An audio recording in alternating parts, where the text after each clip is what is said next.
All right. Okay. If we can start making our way to our seats, welcome everyone. If you weren't aware of it, you're now at the Board of Supervisors meeting on August 17th. So thank you all for coming.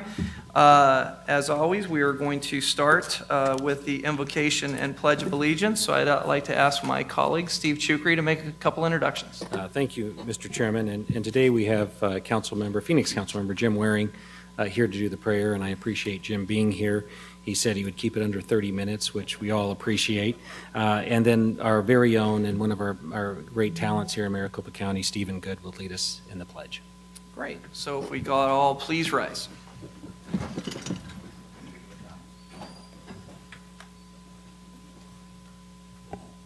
Thank you. Please bow your heads. Dear Heavenly Father, we ask for wisdom for these elected officials as they make important decisions that affect all of our citizens. We ask for your blessing on our great country for which we are eternally grateful. We are very thankful for our citizenry and all the people who volunteer and work so hard to make our county and our state a prosperous and beautiful place to live. Dear Heavenly Father, we ask these things in your name. Amen. Amen. Please join me in the pledge. I pledge allegiance to the flag of the United States of America and to the republic for which it stands, one nation, under God, indivisible, with liberty and justice for all. Great. Thanks to you both for being here. And Mr. Good, I wanted to personally thank you for inviting me to the Environmental Services All-Call meeting yesterday. I appreciated the time that you let me speak to your troops. They all had happy faces, even behind your back. So,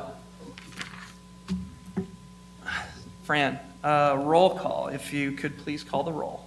Thank you, Mr. Chairman. Supervisor Chukri? Here. Supervisor Barney? Here. Supervisor Kunasek? Here. Supervisor Gallardo? Here. And Chairman Hickman? Here. Thank you. Thank you, Fran. Okay, next up, item number 4 is the pet showcase that we all look forward to. Melissa Gable is here with a furry friend. Thanks for being here, Melissa. Thanks for having us. This is Gidget. She is a 3-year-old Shih Tzu, but I see maybe some Brussels Griffon, some Terrier in there, but she's got an adorable little underbite. Hard to believe, but this little one came to us as a stray and no one claimed her. She had no collar or identification and no microchip, so someone's loss could be someone else's gain because she's very sweet. She gets along with the other dogs in her kennel, and at 5 years old, she still has lots of life in her. And we just want to remind folks that our $20 adoption special continues through the end of August. So Gidget here is $20. That includes her spay surgery, also includes her county license and her rabies vaccination as well. So she's available at our West Valley Animal Care Center at 2500 South 27th Avenue. And you can give us a call at 506-7387. Great. Thank you, Thank Melissa. you. Anything else we need to know about that dog? Just that she's super cute. Okay. Why? I love the adorable underbite. I know. Okay. She's cute. Very good. I know some people like that. All right. Before we go into P&Z, Fran, I'd like to make just a quick adjustment because there's a couple special people in the audience. So I would like to actually go to the addendum section and go over, I believe it's addendum A1, and it is about our partnership with St. Vincent de Paul. So I'd like to have Bruce Liggett with Human Services come up.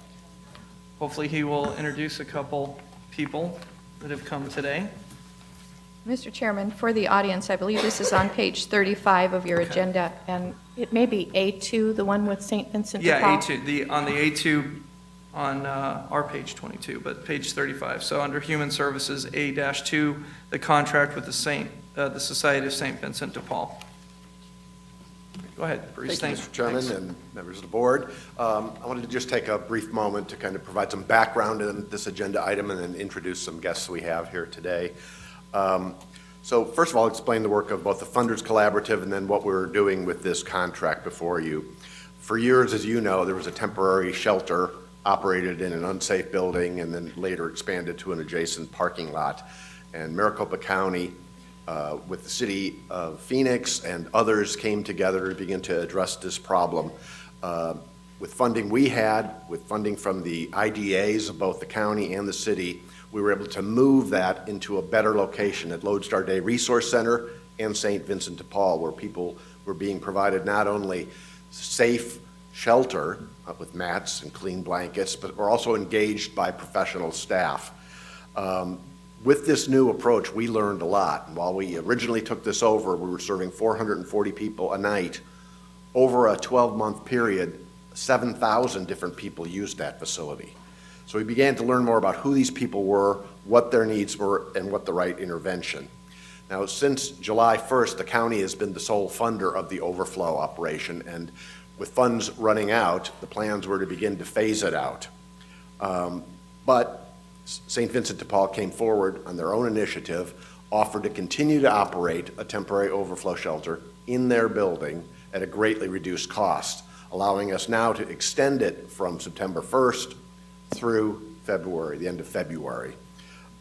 So the Funders Collaborative, which is made up of the county, the city of Phoenix, the State Housing Department, Valley of the Sun United Way, and we recently added the Department of Economic Security, have been focusing on the real solutions. So with your support, and again with IDA funding, over a 14-month period, we've devoted $4.5 million of new money to getting homeless people placed in housing.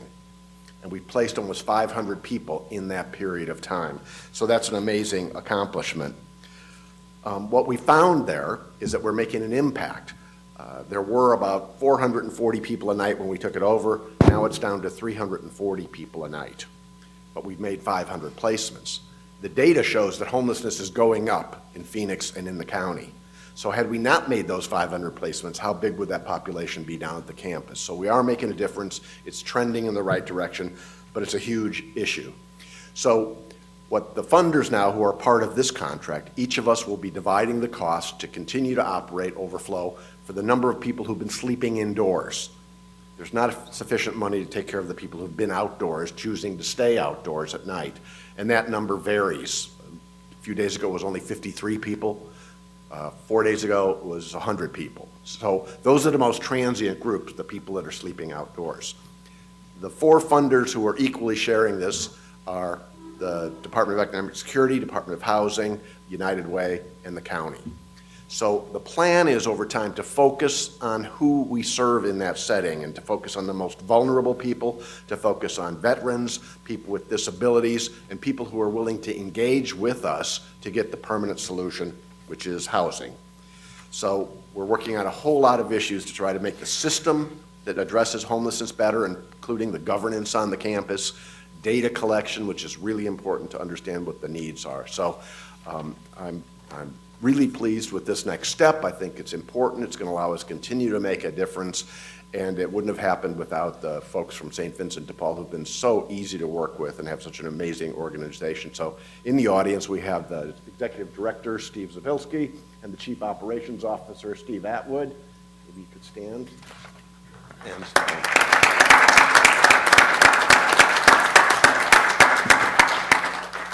And none of this would have happened without the board's support too, so I thank you for what you've done for it. So, Thank you, Bruce. While you're standing up there, I didn't know if any of my colleagues would like to make any remarks, or this has been a long road and continues to be one. So any of you like to make some comments? Steve? If I might, Mr. Chairman, and I know that we want to get to some kind of certainty here, and this patchwork approach is only going to get us so far, but what Mr. Liggett has done here is exceptional.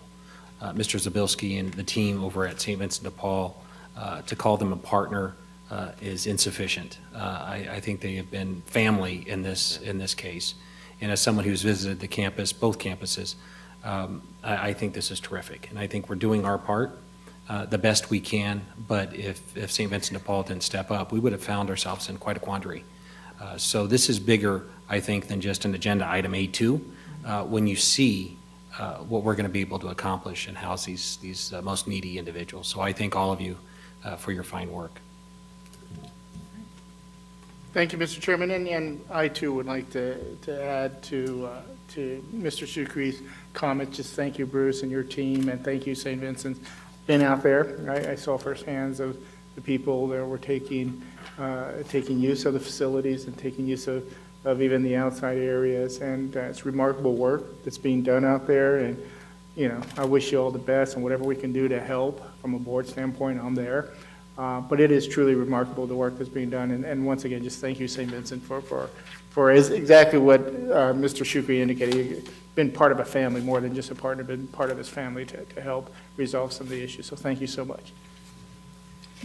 You know, I think it's my right as chairman. Steve Sabilski's here, and I didn't know if you wanted to address any comments to our board, Steve, because I personally, you know, thanking you and to talk to your board about continually stepping up. We found a way to also, you know, to shelter people, but it's tax.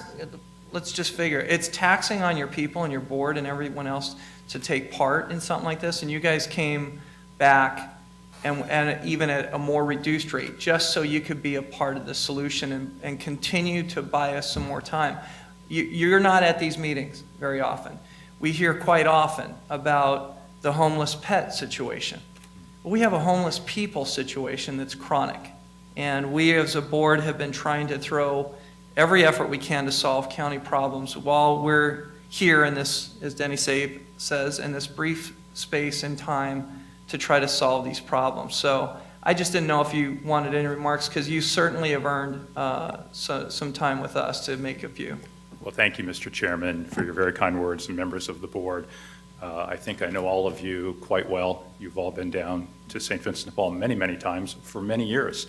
In fact, I remember being in this room more than a dozen years ago when it was the partnership between St. Vincent de Paul, Central Arizona Shelter Services, and the county that built the Human Services Campus, which is a role model, not just for Arizona, but people from all around the country have come to visit that. Supervisor Kanasik was part of that a dozen years ago, and it really, truly is an example, not just an example, but I think the finest example of public-private partnership. We simply could not do this without the county. The county wouldn't be able to do all that they do without St. Vincent de Paul. And I just thank you for your great leadership and your great love and all that you make possible. St. Vincent de Paul is honored to be a partner with you, so thank you. Thank you, Steve. And Steve, again, thank you for also joining us today. Okay, should we just vote on A1 or to, come now that we've discussed it? Let's just go to our addendum agenda on item A2. Do I have a motion to approve item A2? So moved, Mr. Chairman. Second motion. I have a motion and a second. All in favor say aye. Aye. Aye. Any opposed? Hearing none, motion carries unanimously. Again, thank you for all your hard work. We will come back to the addenda items later. We will now move into the P&Z portion of the agenda. The first, we will now consider planning and zoning portion. The board will now consider consent items, PZ1 through PZ5. And welcome P&Z guys for the next item, but do I have a motion? Move for approval on consent items, Mr. Chairman. Motion and a second on PZ1 through PZ5. All in favor say aye. Aye. Aye. Any opposed? Hearing none, motion carries. Now we'll move on to the regular agenda, and Matt and Darren are up here to speak with us on item PZ6, which is the Thunder Ridge Air Park. So if you could take us through the issue. Mr. Chairman, this is in District 4. It's a Z 2016-008. The commission recommended approval unanimously, subject to conditions A through Q. The request is a major amendment to an existing special use permit for a private airstrip in the Rural 43 zoning district. It's located along the 237th Avenue alignment in the Morristown area. It occupies less than 5 acres, but there are 14 lots along the east and west sides of this runway alignment. The request is threefold. First is to remove the sunset, the expiration or validity period for the special use permit, which is now set for 20 years, which would be a date in 2031. So we're far from that date, but they're wanting that removed. And there are a number of other airstrips in the county that have permanent entitlement. So what is recommended by the commission is to remove an expiration date and to require a status report every 10 years. A second component, currently the airstrip is limited to the use of 14 lots. They want that removed, and that's being replaced by a commission-recommended stipulation for use by lots adjacent to this 2,600-foot airstrip, which would equate to a potential of about 18 lots. So it would allow for some lot splits and redelineations in the future. And then third is related to what we call the runway protection zone, which is located at it's a 1,000-foot length at the end of each runway, where heights are limited on a glide slope, so it prevents large structures from being in the path of the runway. When this was originally approved in the 1990s, there was no runway protection zone requirement. In 2001, we introduced a requirement to our zoning ordinance. In 2010, they came in for a renewal of the special use permit, and we applied this runway protection zone. They obtained a navigation easement from the properties to the north. There is a large undeveloped tract to the south that is owned by an out-of-state family, and they were not at that time amenable to a navigation easement. So the applicant restriped their runway so that the runway protection zone was on their site. What they're now asking for the third part of this SUP amendment is for that requirement to be waived per the section of the ordinance that allows for a waiver in consideration of FAA requirements. This runway is not subject to FAA regulation, and it averages approximately 2 flights a day. And I'd be happy to answer any questions. The applicant is here, as well as an opposition party representing the property owner to the south. Okay. A quick question. Do we usually sunset at the 10-year mark or something? Is that why this is all coming up right now? Mr. Chairman, Supervisors, that's not why this is coming up now. But we tend to do sunsets based upon the amount of capital improvements and the whether or not it's an interim use or an ultimate use, and based upon the established or unestablished or unknown land use patterns in the area. In this instance, we know it's going to remain a low-density area into the foreseeable future. The airstrip is surrounded on the north and south ends by the Trilby Wash, as you can see from the aerial. Also, based on the ad hoc task force for process improvements, as a general rule of thumb, we do much longer special use permit timeframes today than we may have done in the past. But there are historic special use permits for airstrips that have no expiration date throughout the valley. All right. I have Mr. Gilbert is here representing one side and a very large side of the group. I believe 11 of the current owners that are situated along the airstrip. So would you like to come up and answer? I know I have one question. You did, so if you could come up real quick, I'd like to ask a kind of a specific question.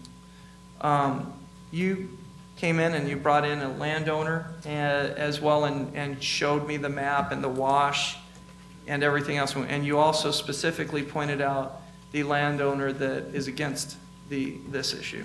Guilty, I did. Okay, guilty, you did. And I thank you for that, because education is a key component prior to meetings like this.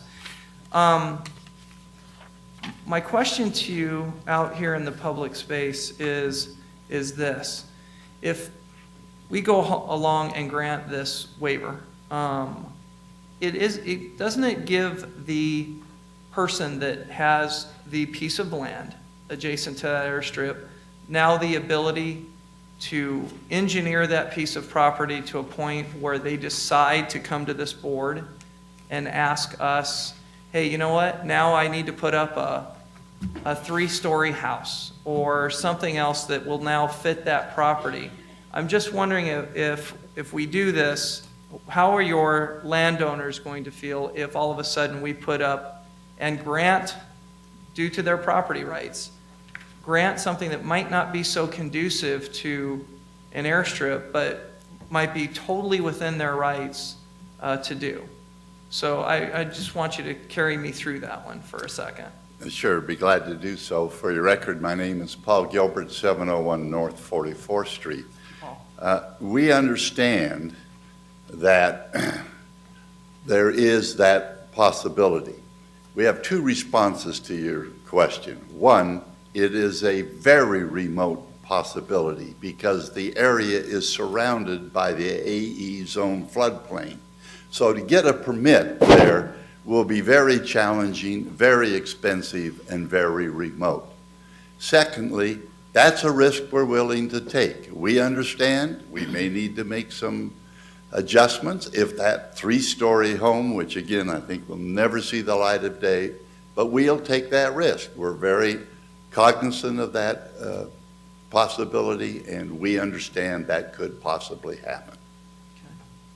And you now have that on the record, so that will be our position. Is there any questions while the applicant's attorney is here for the applicant?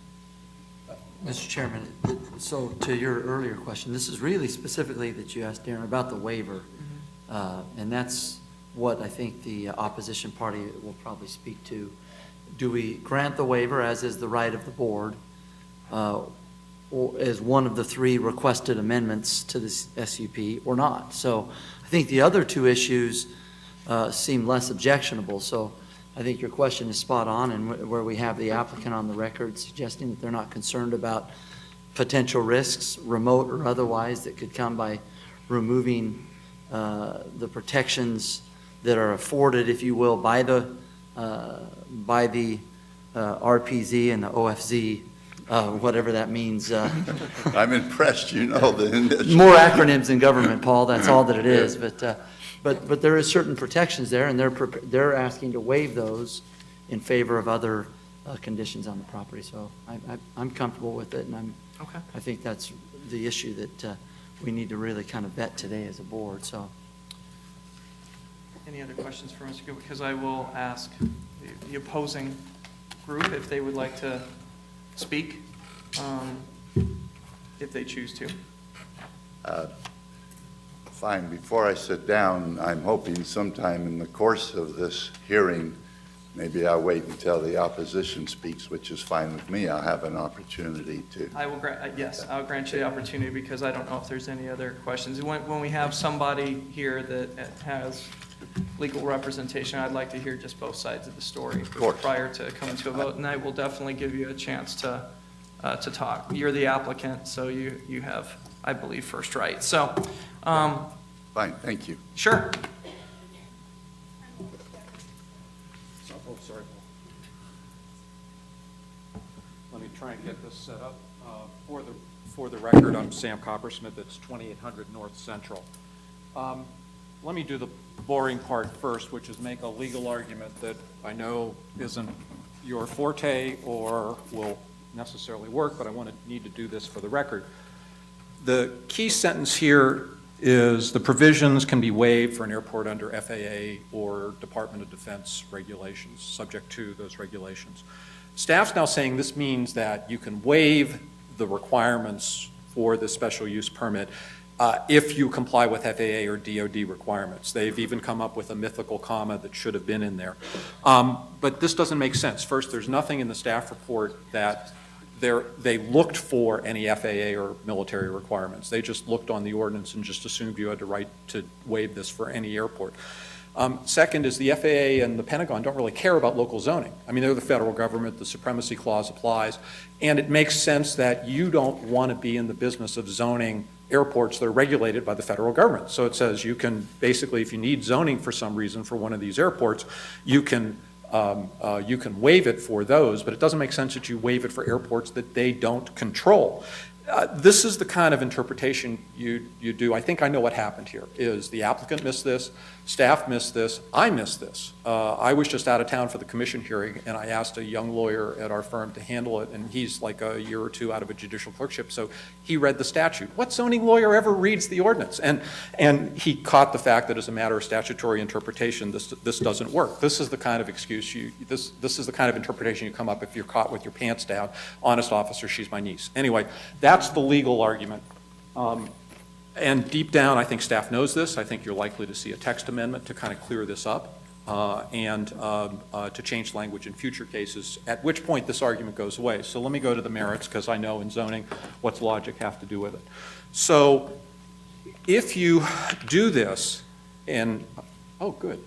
If you do this, you're taking away property rights from my client, as you pointed out. Like, even the staff report, if you look at page 4 on the site plan, if you look at the very bottom, it's hard to read when they reduce it to 8.5 by 11. But there's a note on the site plan that describes what you can and cannot do on adjacent property. Now, when have you guys ever seen that? A site plan that directs what can or can't happen on adjacent property, as opposed to what the applicant's doing.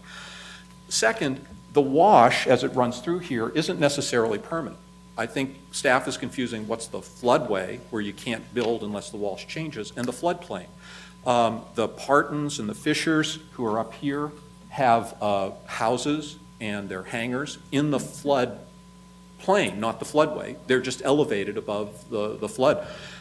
So as staff, honestly, I mean, they rightfully point out, there are entitlements to this property that couldn't necessarily be built because now it's a safety hazard. They won't let us do that. And so what you've got here is really a reverse Robin Hood zoning. You're taking from the Dutch and giving to the poor owners of private aircraft. And, you know, if you want to do that, it's a zoning decision that reduces the value of our property.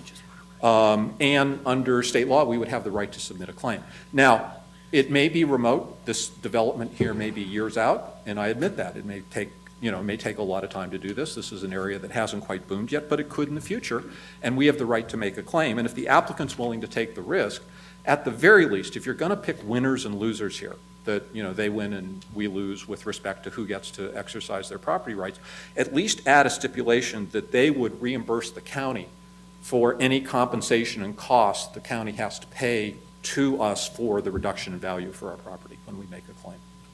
So I think I'm under 3 minutes, and I'd be happy to answer any questions.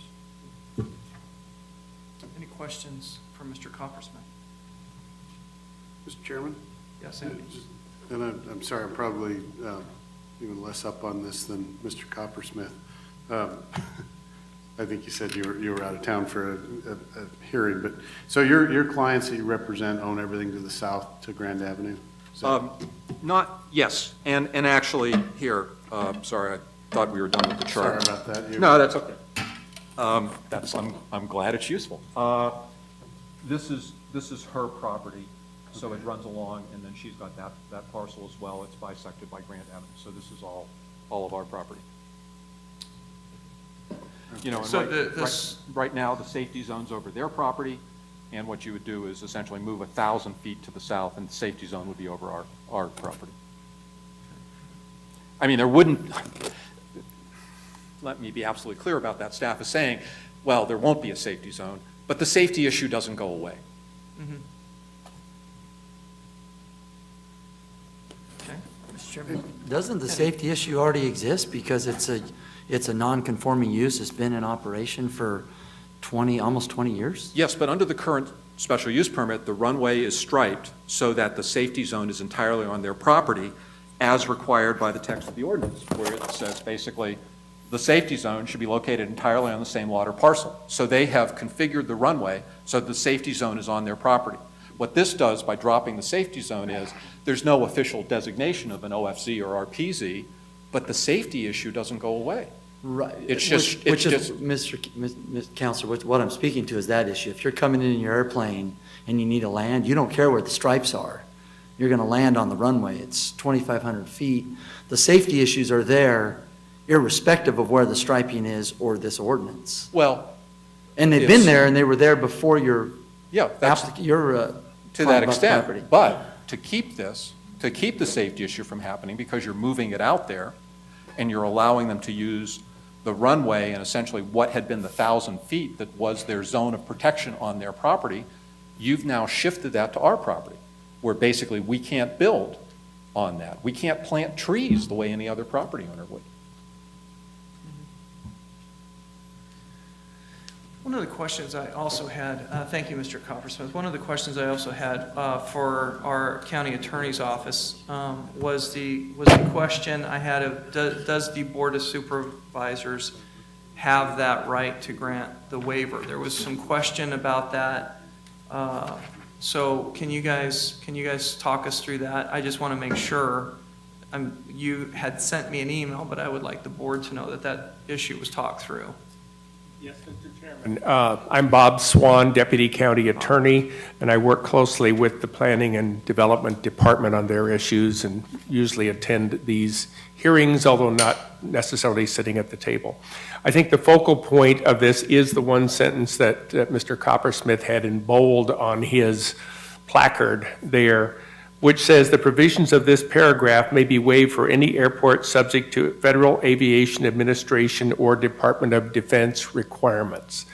I think that might be read two different ways, but a reasonable interpretation of it is the provisions of this paragraph may be waived for any airport, and if you could put in a comma, subject to Federal Aviation Administration or Department of Defense requirements. So that it's any airport as long as you take into consideration any applicable FAA or DOD requirements, which it's my understanding neither of which apply to this particular airport. So my professional legal opinion is that the board would be on solid ground in approving the waiver that's been requested. Is there another interpretation? I think there is, but I think that the important point is, and Mr. Coppersmith has urged that, my point is that the waiver, if the board grants a waiver, in my opinion, it's on firm legal footing in doing so. And it's a reasonable interpretation of that sentence. Okay. And I will say, it always, being from District 4, it always perks my ears up about how is the Pentagon or somebody going to look at this. And we've been in contact with Luke Air Force Base, and they have said they have no problem with this. So with that, I'm going to go ahead and ask. I will say before I bring up Mr. Gilbert again, I will register. Where's my group? Oh, got it turned upside down.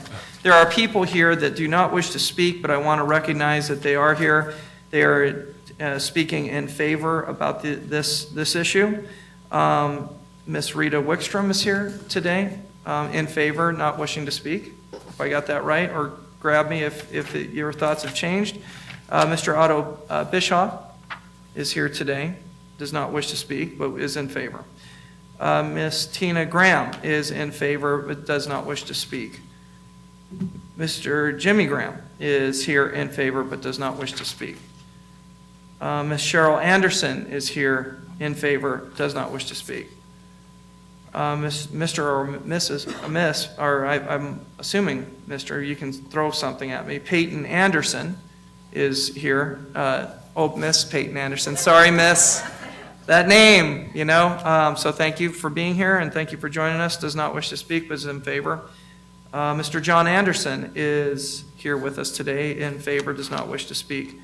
And Mr. Tom Parton is in favor, here with us today, but does not wish to speak. So I wanted to make sure we put that in the record. I think I got Bertha Parton too, in favor, does not wish to speak. So I think I got all those.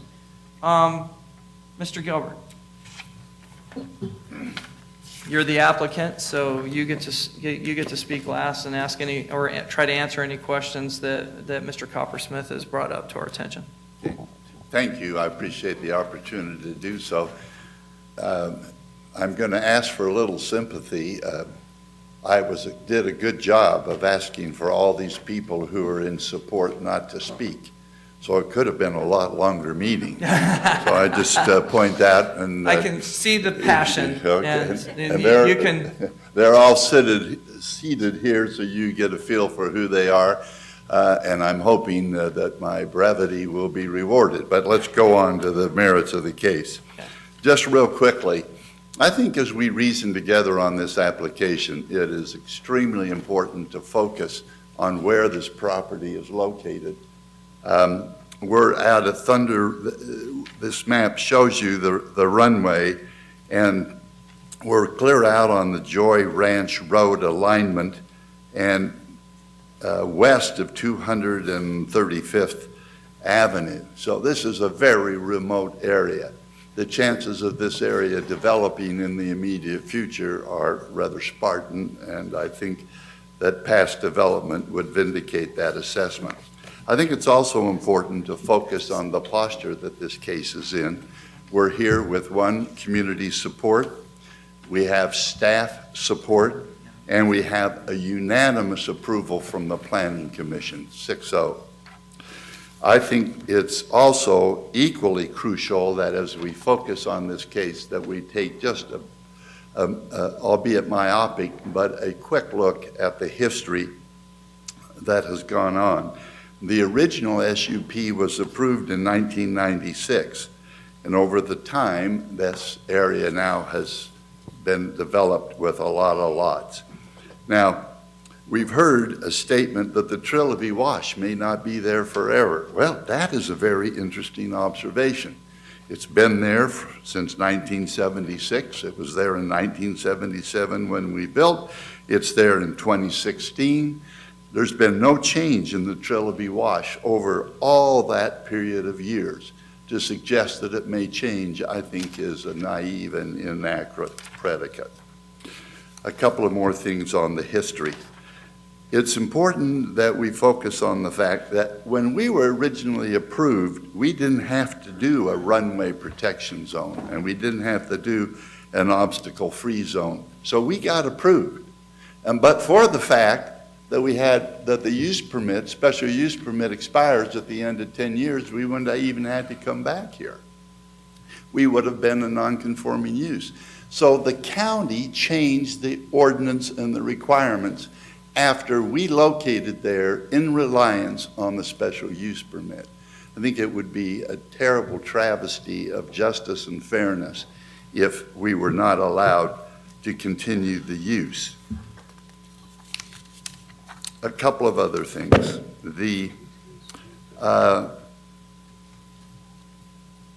We've been there for all these years since 1997. Not one, please focus on this, not one complaint has been entered of this use. Furthermore, we got an navigation easement from the property owner to the north. He gave it very willingly. I suggest that vindicates that we're not causing any problems out there. We didn't have to buy it. He gave that to us, and we have it.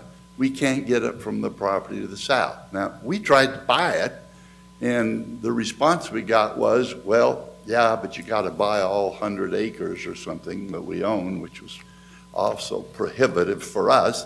So we were left basically with no alternative but to try and ask to have this waived in connection with our current modification to the use permit.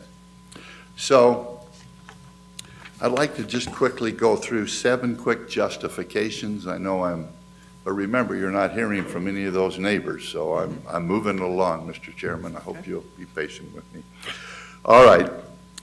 Number 1, the runway was aligned with the Trilobite Wash to mitigate the impact of the freeway. So we come runway, sorry. That was a major faux pas. Thank you for correcting me. A lot of pressure up here, Mr. Chairman, I'm sorry. So the runway was aligned with the Trilobite Wash to mitigate the impact of the runway. The Trilobite Wash holds a significant water capacity. It's not going anywhere, and I think I made that point rather clearly early on, tracing the history of the Trilobite Wash, and it hasn't changed. It's still there. It will be there in the future. There is an existing long-standing runway with homes that were built in reliance on the use permit.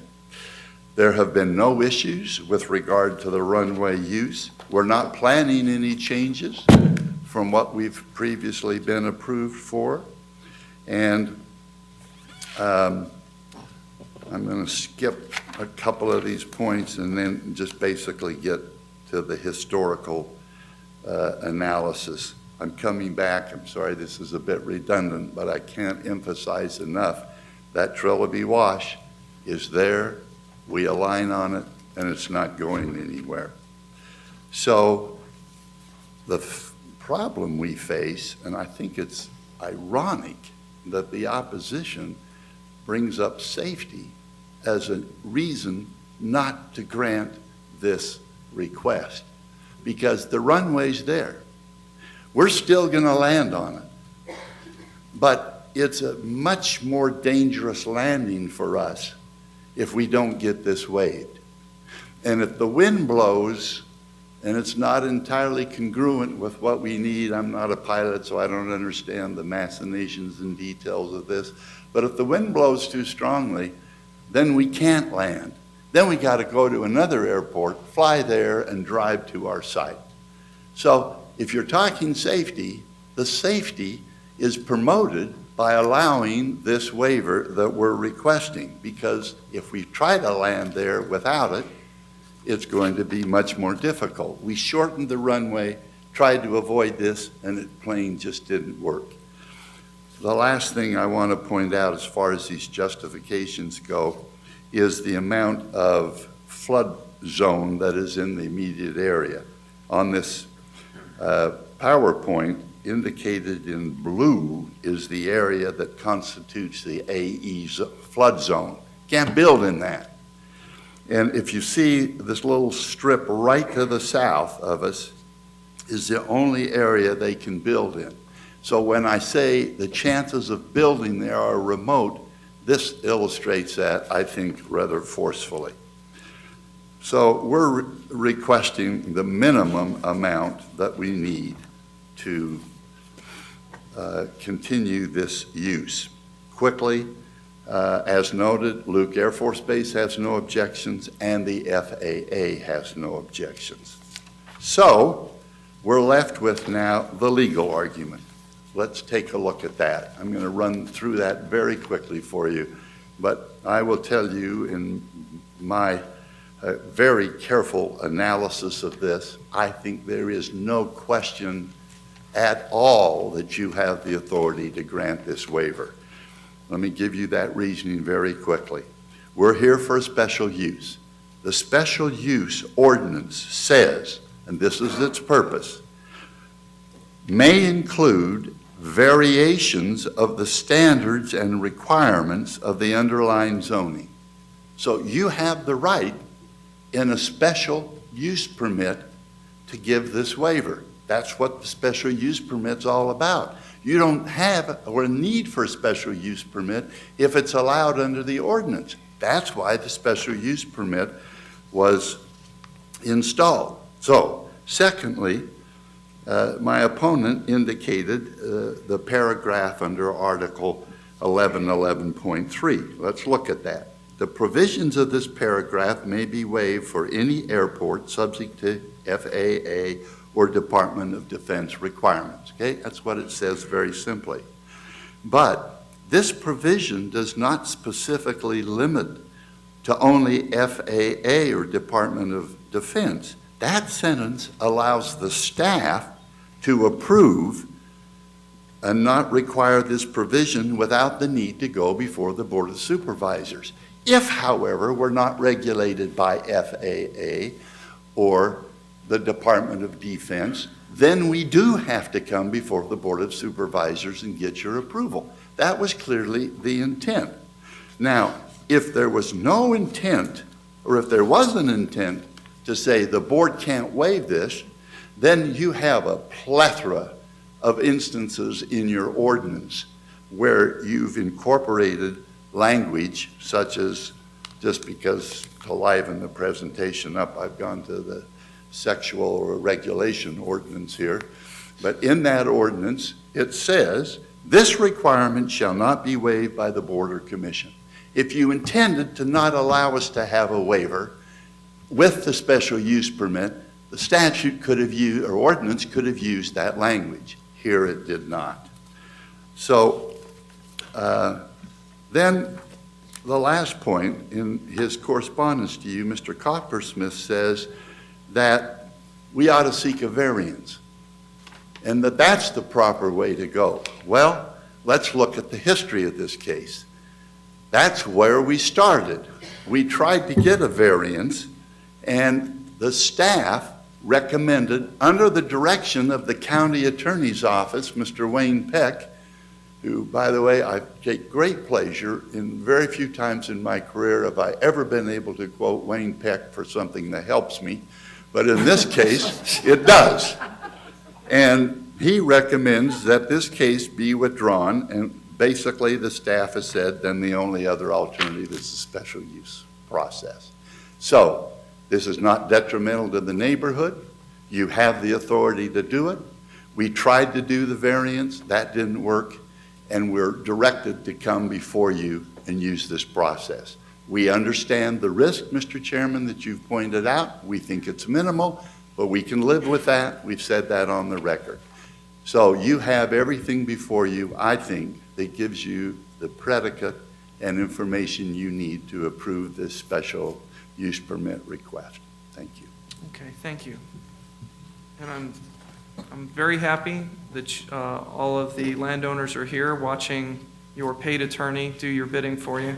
It's going to be expensive to you, but thank you for that, and he took all your time anyway. So, with that, I think I believe we've had our questions answered.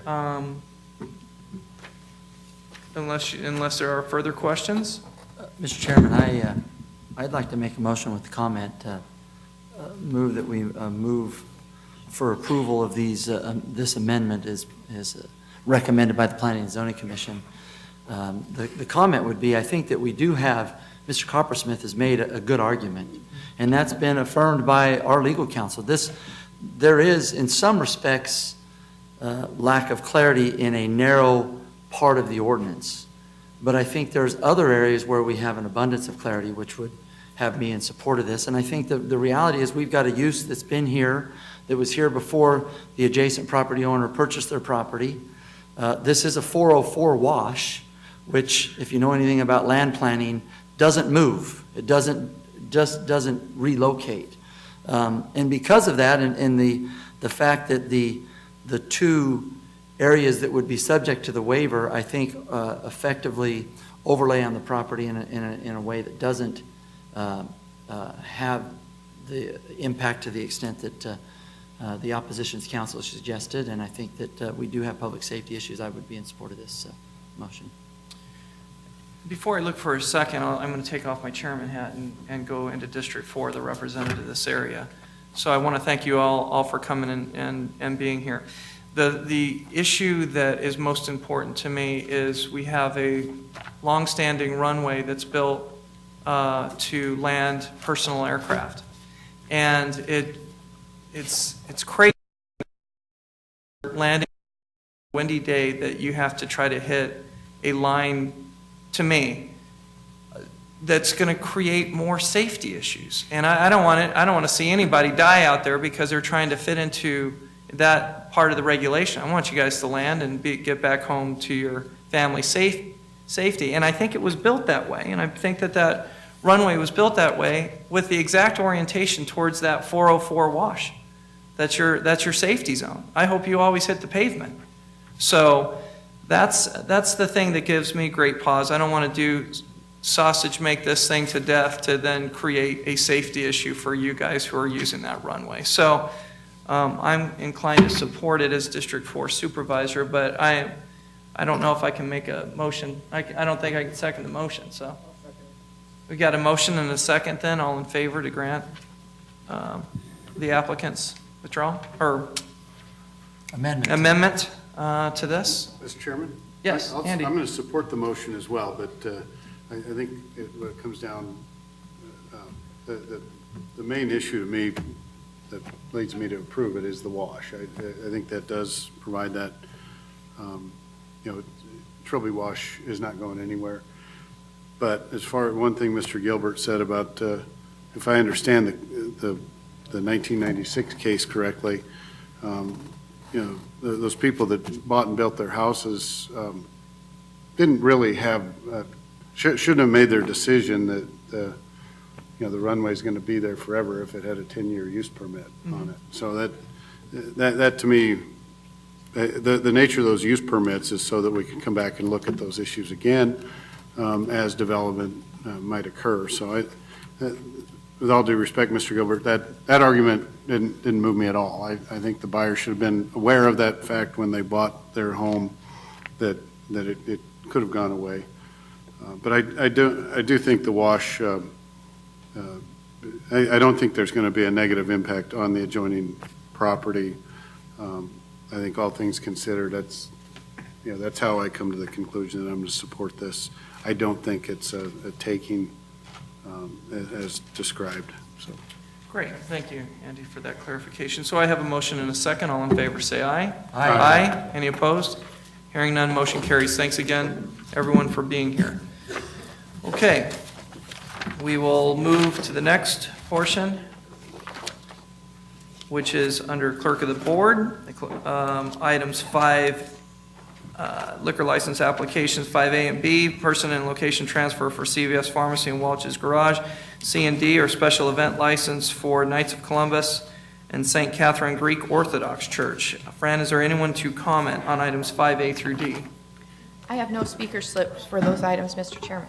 Thank you. The board will now consider items 5A through D. Motion to approve, Mr. Chairman. Second? I have a motion and a second. All in favor, say aye. Aye. Aye. Any opposed? Hearing none, motion carries. Still under statutory hearings, under Clerk of the Board, items 6 and 7, impact statement hearings for Avondale County Island Fire District, the Pomelo Park Irrigation Water Delivery District. Fran, is there anyone present to comment on items 6 and 7? Mr. Chairman, I do have several speaker slips for the Avondale County Island Fire District. If you would like to proceed with the Pomelo Park, we only have one speaker for that, and they are the ones who are in favor of that one. That is Shane Abowit, who is in favor of the Pomelo Park IWDD. Okay, so that is item number 7. So Yes. I guess we can just look for, and that's in favor. So we'll take individually item number 7 then. Motion to approve, Mr. Chairman, item number 7. We have a motion Second. and a second. All in favor, say aye. Aye. Aye. Any opposed? Hearing none, motion carries. Okay, then we will go back to item number 6, which is the Avondale County Island Fire District. And These people are opposed. This is the person who will speak to the opposition, Mr. Flynn. okay. These are letters opposed to Avondale Fire District. Okay. All right, so I will go one by one. There's a number of people saying they're opposed. So I see one that, for sure, that wants to speak about the issue, Mr. Charles Crane, who is in opposition and would like to come and speak. These are 2 letters in opposition. Mr. Chairman, board members, I'd like to speak in opposition because I'm in the county island that's bordered by 99th Avenue and 107th and Thomas and McDowell. When that property was subdivided in the 60s, there was no easement. So the only access to the properties now is on the Canal Road. And the canal is controlled by Roosevelt Irrigation District and Salt River Project. In the 43 years that I've lived in the area, we've never been able to get a fire truck or an ambulance down that canal road because of the existing irrigation waterheads there. So you'd be impacting, I think, 11 property owners in there that only have access down the canal road. So having a fire truck or an ambulance go down those existing road would be prohibitive because you can't make any of the corners. So I think taxing them and wanting to provide that service when you cannot access the property owners would be prohibitive here. Any questions? I'll be glad to answer them or provide the property owner easements, phone numbers. Okay. I see nothing as of yet, so Thank you. great, thank you. Also in opposition and only wishing to speak if needed is Mr. Mike Ramirez. So thank you for joining us, Mike. Also in opposition is Mr. Bruce Jenkins. And it looks like you would like to speak. Bruce, come on up.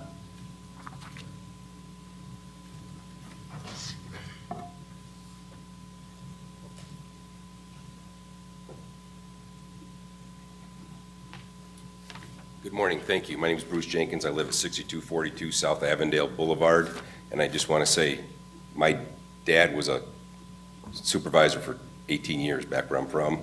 I realize what you guys do, and thank you. Okay, that being said, what I want to talk about is the way this is kind of being told us is going to be an automatic aid thing instead of a mutual aid with rural metro. We're a little bit on the outside of the automatic aid boundaries. The closest fire station to my house is 2 3/4 miles away to the north of me. There's nothing to the south of me, and there's nothing east or west. If that fire station, Station 173, were out on a call, the next available one would be miles away.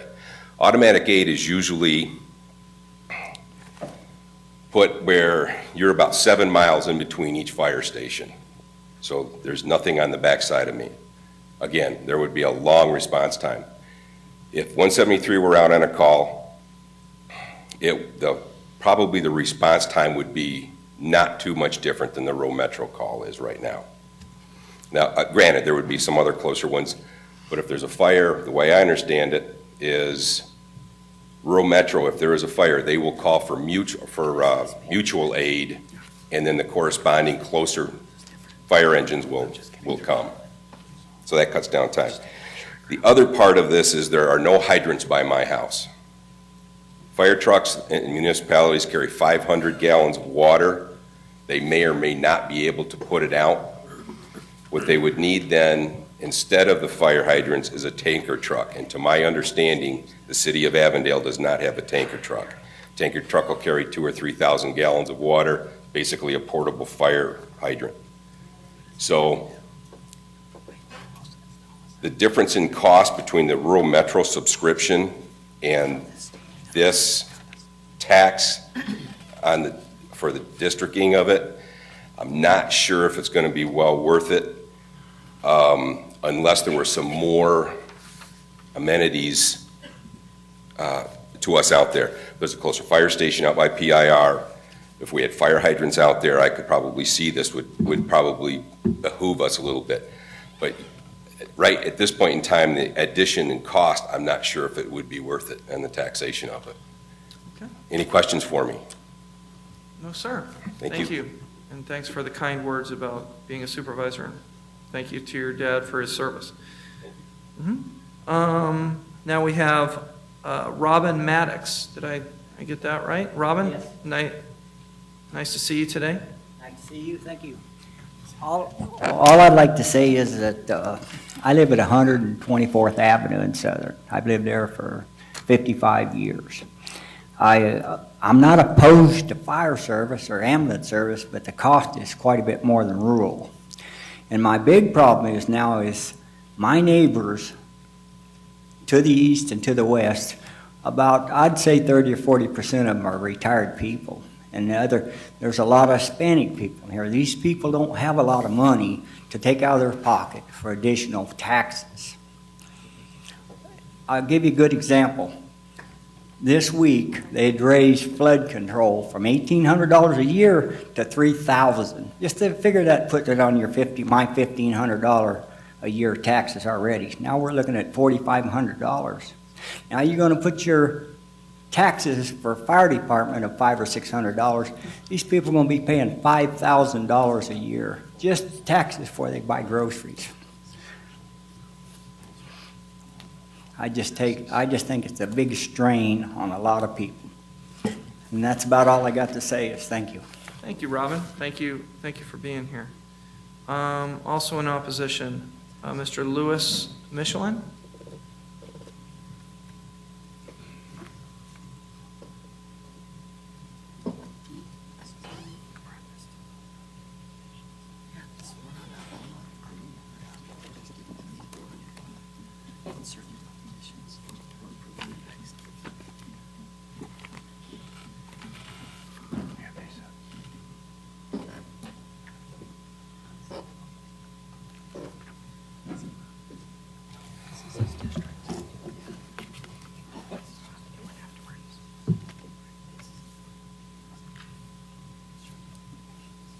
Go ahead, I'm sorry.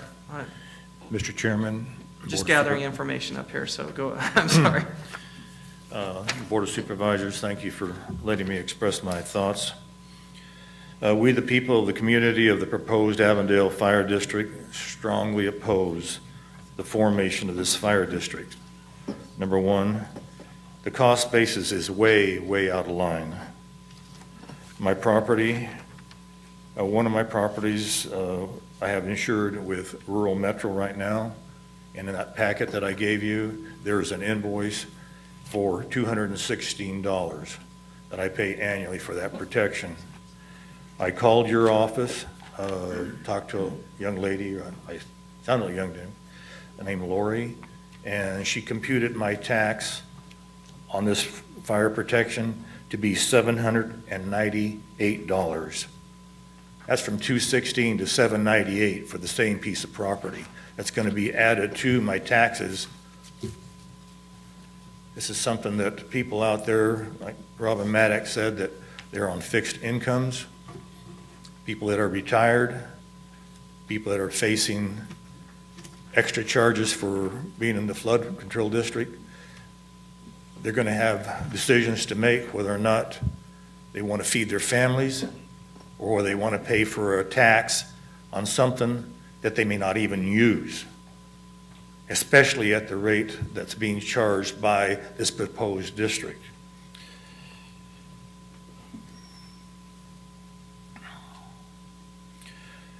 In this letter, there's a costing methodology that's saying that the charges are similar to Chandler, Gilbert, and Tempe.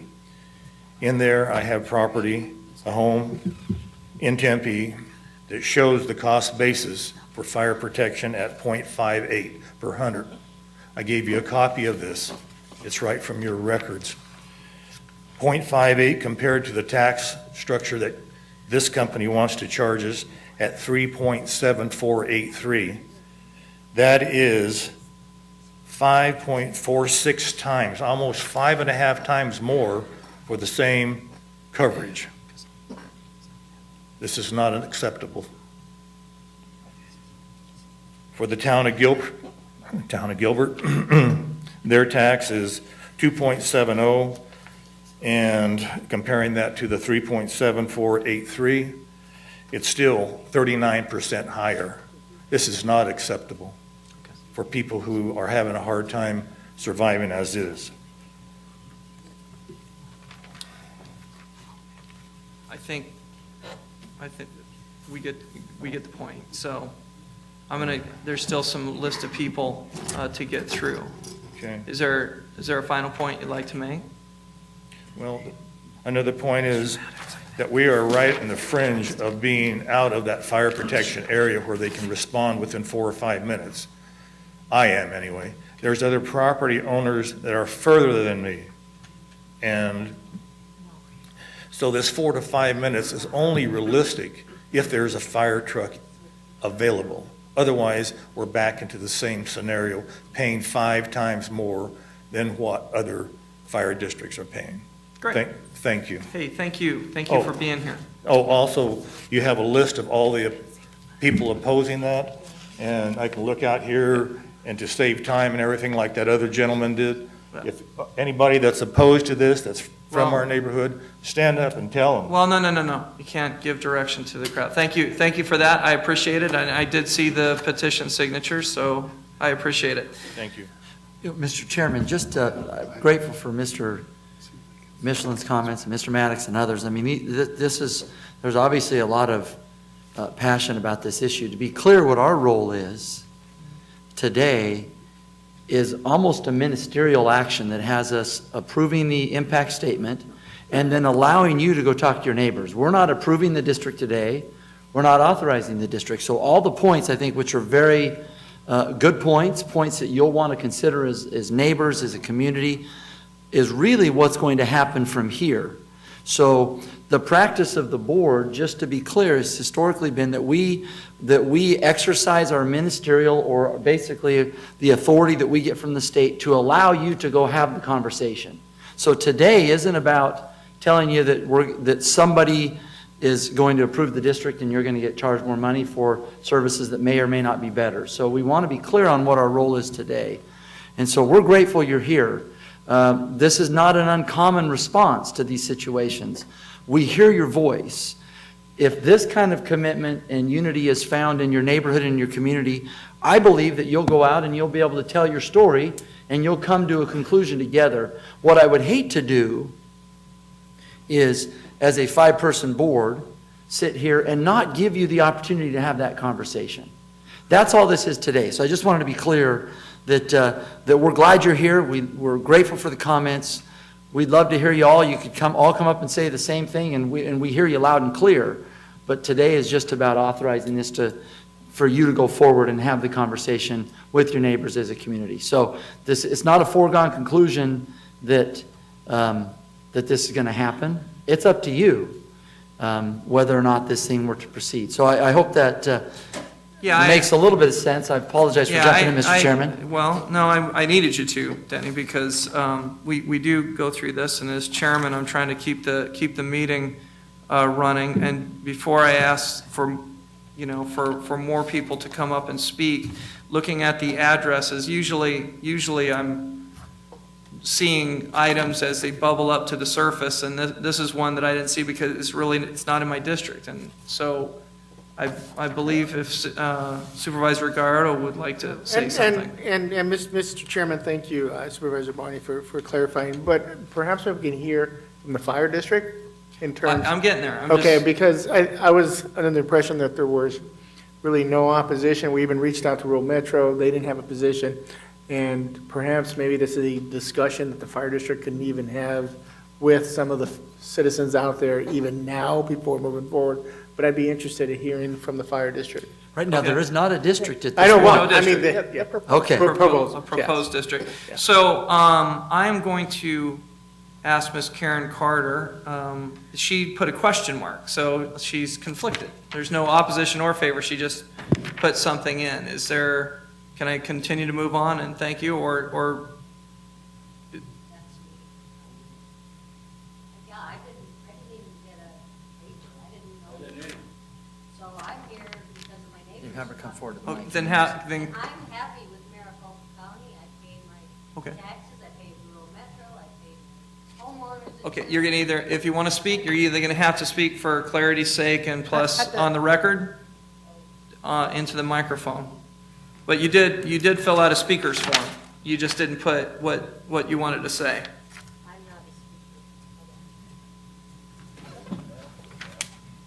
Karen, you're doing great. Just finish that line of thought. We just have to have it on the record so that. I'm happy to be here. I'm confused about this whole thing. Because it did sound like, when I read here, that this is just up for maybe. I'm happy with Maricopa County.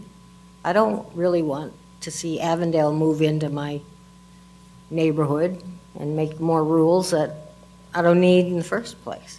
Okay. Well then, very well said. I'm against it. I didn't know I made a question mark. Well, you did, but thank you for joining us. I appreciate you being here. just put me down against. Okay, yeah, okay, we'll put that check mark for you. Before I move on to Mr. Flynn, I would have to register that, oh, you didn't get a speak, would you like to say something? You didn't fill out a speaker slip, but. I didn't get a form. Well, go ahead and come on up.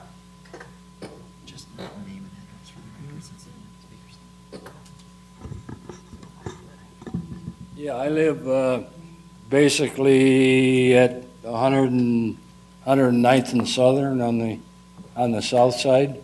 And your name, sir? Shepherd, Mark Shepherd. Mark Shepherd, thank you. And, okay, I had a question on how much, but it sounds like $800 seems, $800 on top of whatever. Is that true, or do you, we don't know? Okay. Mr. Chairman, oh, pardon. Like, it's in the, Who is the representative for that area? Is that District 2? Mr. Gallardo. District. I have a quick, can I ask you a question? No, you cannot ask, you can make a statement. We can definitely talk after the meeting, perhaps. Oh, he can make a statement because it's a published item, so you sure, if you, okay. Say that again? You can't ask a question. I am curious, I live on the confluence of the Salt and the Gila River there, right between 107th and the PIR parking lot. It's a war zone over there. And I'm wondering if there anything, is anybody aware other than Sergeant Roger Moncayo that, has that Tres Rios and Heather, I forget her last name, but we're getting no response, and we live real close to that levee. And my neighbor, which didn't make it today, that lives, the furthest down there, I mean, there's automatic gunfire going on like you wouldn't believe. It's terrifying. And I'm a Vietnam veteran, and it brings back real bad memories. And Mr. Chairman, I'd be more than happy to talk to you in regards to that particularly. I'm familiar with what you're referring to, and that's something we can talk afterwards. But in terms of the fire proposed. Okay, yeah, I understand. I got a little off message here. But, and I am definitely not in favor. I'm one of the, on a fixed income, and I'm right on the cusp of not being able to eat now without having another $800 a month for, a year for fireworks. That I'm with the neighbor there, the last lady, I don't want nothing to do with Avondale. I picked that spot 20 years ago for the tax base is way too high to begin with, but I mean, as the gentleman earlier stated in regards to the fire station on Avondale and Durango is the closest, and rural metros out in Scottsdale, I guess. I've never had to use them, and I just don't see the added benefit. So. All right. Okay, and I guess I'm more concerned. I will get out of the way here. I want to talk to him in regards to that. About And there's a bunch more of me in that area that are really concerned with the lack of anything being done, with the. Very good, sir. Thank you. I'm going to switch over to a remark by Supervisor Barney that he'd like to make. Again, thank you, Mr. Chairman. So I'm looking at the impact statement that, again, today we're doing two things. We're approving the impact statement, and we're authorizing you as the neighbors, as a community, to go out and decide through basically circulating petitions whether or not you want to do this. This proposed fire district, there's a number of others in Maricopa County, 5 others specifically that operate in this function. This would include about 875 homes, and the annual assessment would be $382. So I'm not sure where the numbers are coming from. That would be for the annual subscription cost if you decide to approve the fire district. So I want to make sure today that we understand what we're trying to do. I think we ought to hear any final comments, and I think we move this to a vote that lets you go out and do some work together. But I think we have some additional speakers to hear from. Mr. Chairman, yes, Mr. Barney has completely kind of synthesized this whole thing. The only thing is the annual tax liability that they have here is an estimated average. Each person's would be calculated on the value of their home. I understand. So it can go up or down from that. So some of the people. Yeah, we have to take an average, as we Yes. typically do in these So cases. it's not that that would be put on each person's tax bill, it would be variable on the That's a good price of their clarification. home. Thank you, Okay, Madam Clerk. thank you, Fran. Okay, I would also like to say that there has been a received letter from Mr. Gary Betzer registering his opposition. So now I'm going to hear from Mr. John Flynn is with us today from the city of Avondale. No, I think, guys, I think that we've heard. All I want to say is that I've called his number since I got this paper, and his phone don't even work. I'm sure he'll give you a business card and you can talk to him later. Thank you, John, for being here. Good morning, Chair and Supervisors. For the record, John Flynn here representing the City of Avondale and the forming board, or the proposed forming board. This project started almost 2 years ago in September 2014, where the City of Avondale, in conjunction with the current fire services provider, Rural Metro, started to look at the Avondale County Islands and the delivery of fire and emergency medical services into those county islands, and trying to determine how best to efficiently use the resources, the fire and medical resources that are available. Through no fault of their own, Rural Metro has stations in the West Valley. However, the county islands themselves that are embedded in the city, inside the City of Avondale's municipal planning area, don't generate enough funding for Rural Metro to put a fire station in those. So we looked at various options, and one of those options is a county island fire district. Now, you'll remember that other folks looking to form county island fire districts have come before the Board of Supervisors in the past and have formed these districts. And these districts are statutorily set up so that they can't employ anybody, they can't issue any debt, they're unable to run their own fire. It is truly a contract mechanism, so either the city, who has the MPA where those islands are embedded, or a private contractor can contract to provide services in those districts and provide efficient and effective services.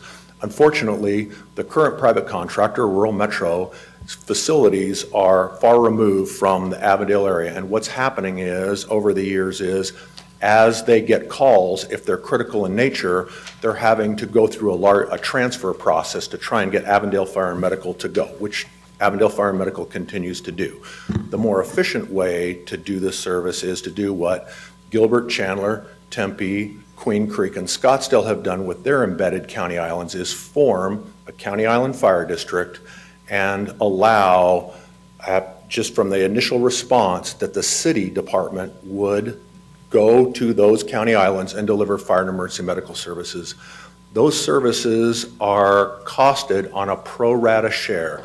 So what they do is, depending upon how much a city resident would pay for fire and emergency medical services, there's a formula that we use that ensures that the county island residents pay that exact same amount, depending upon the value of their property. And so that's how those are costed. So during this process that we've been going through, we determined that the County Island Fire District was probably the best feasible solution for the issue right now. And the private fire services provider, Rural Metro, is in agreement with that. They have said, we would like to transition this area over there to Avondale Fire and Medical if possible. And I'm just going to say, if possible, because as Supervisor Barney pointed out, this is just the beginning of the issue. Here, all we were looking to do now is to take this back out to the citizens and the property owners who have property inside those county islands. There's 877 at my last count and that includes not only residents, but commercial property owners, agricultural and vacant landowners. And so if you today were to determine that the proposed formation would provide for the public health, necessity, and welfare and allow the circulation of those petitions, we would have a year to go out and have discussions with the residents and the commercial property owners and the agricultural property owners and the vacant landowners and say, here are the benefits for if you go into a county island fire district, And here are the detriments if you do, and mostly, the injury is the taxes. Everybody has to pay for the service.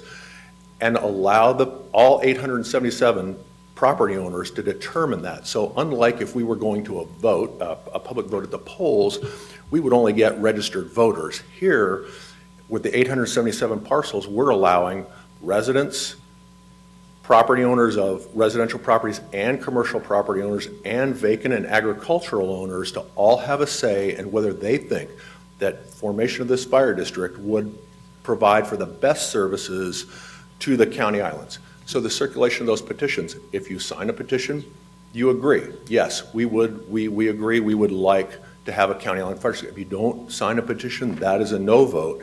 And so it takes 50% plus one of all the property owners to say, we would like the formation of that district. And then those petitions would come back, they'd be verified by the clerk.